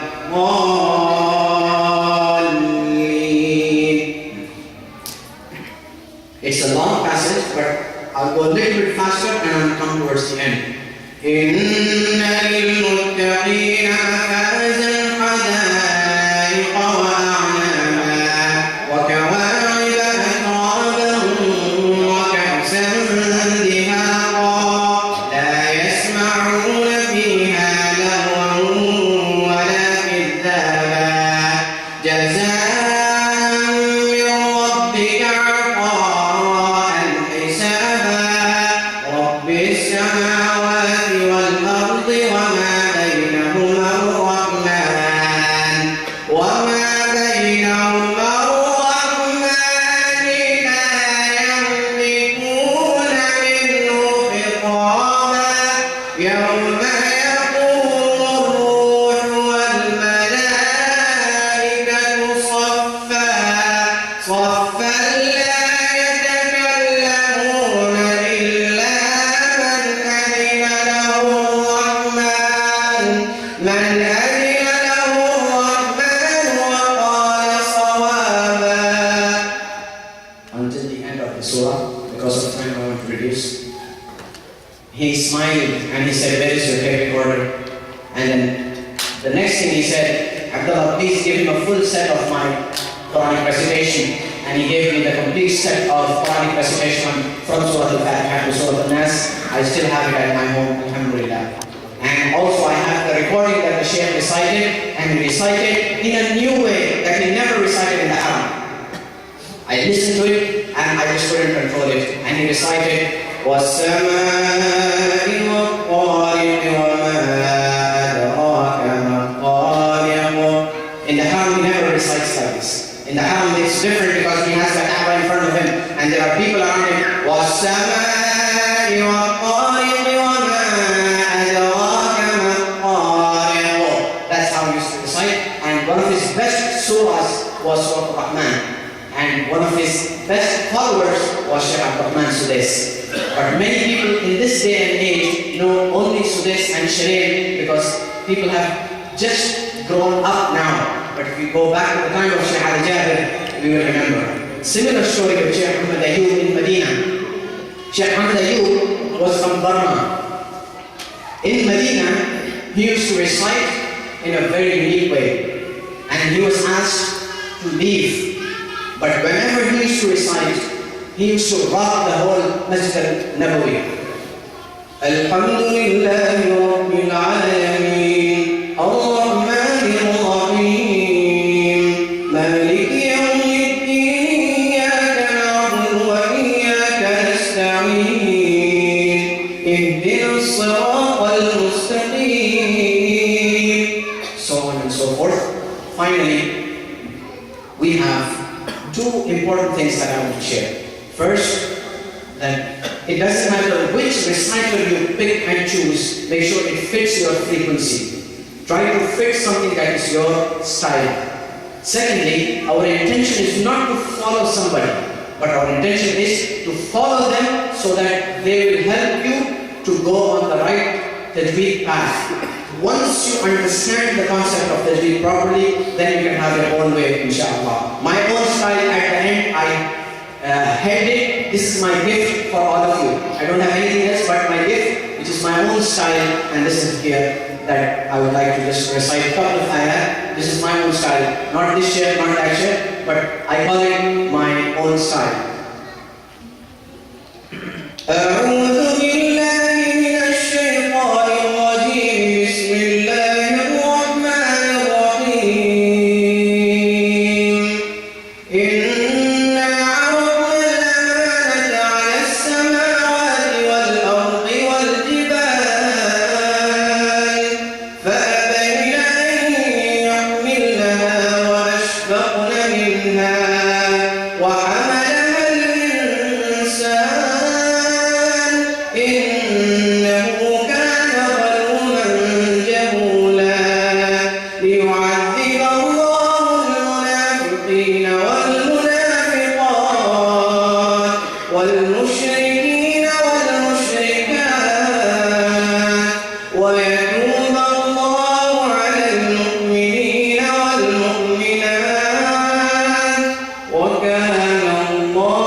I'm very grateful to our respected brothers from the Tamil group. Jazakumullah khairan once again for your patience. I hope that you can take this to the next step. The next step is whenever you will be informed that Qari Rahman is coming to Riyadh, please register yourself for my tajweed workshop, which I have finished last Eid al-Fitr, alhamdulillah, my 100th workshop as a century. I was in Maldives Island, and before that I was in Colombo. This year I have plans to go to Australia, to Singapore, to Hong Kong and many different places inshallah. But as they say in Urdu, let's not do that.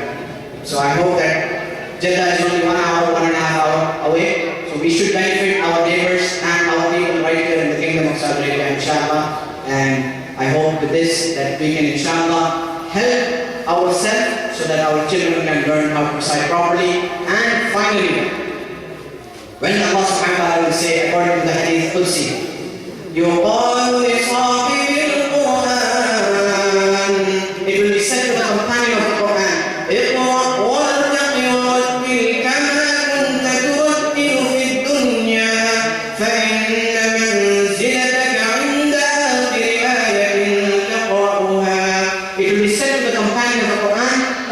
Fulan ibn Fulan. Let me name my name. He said, Imran ibn Khan, recite and go higher in the grades of Jannah and recite the way that you used to recite in dunya.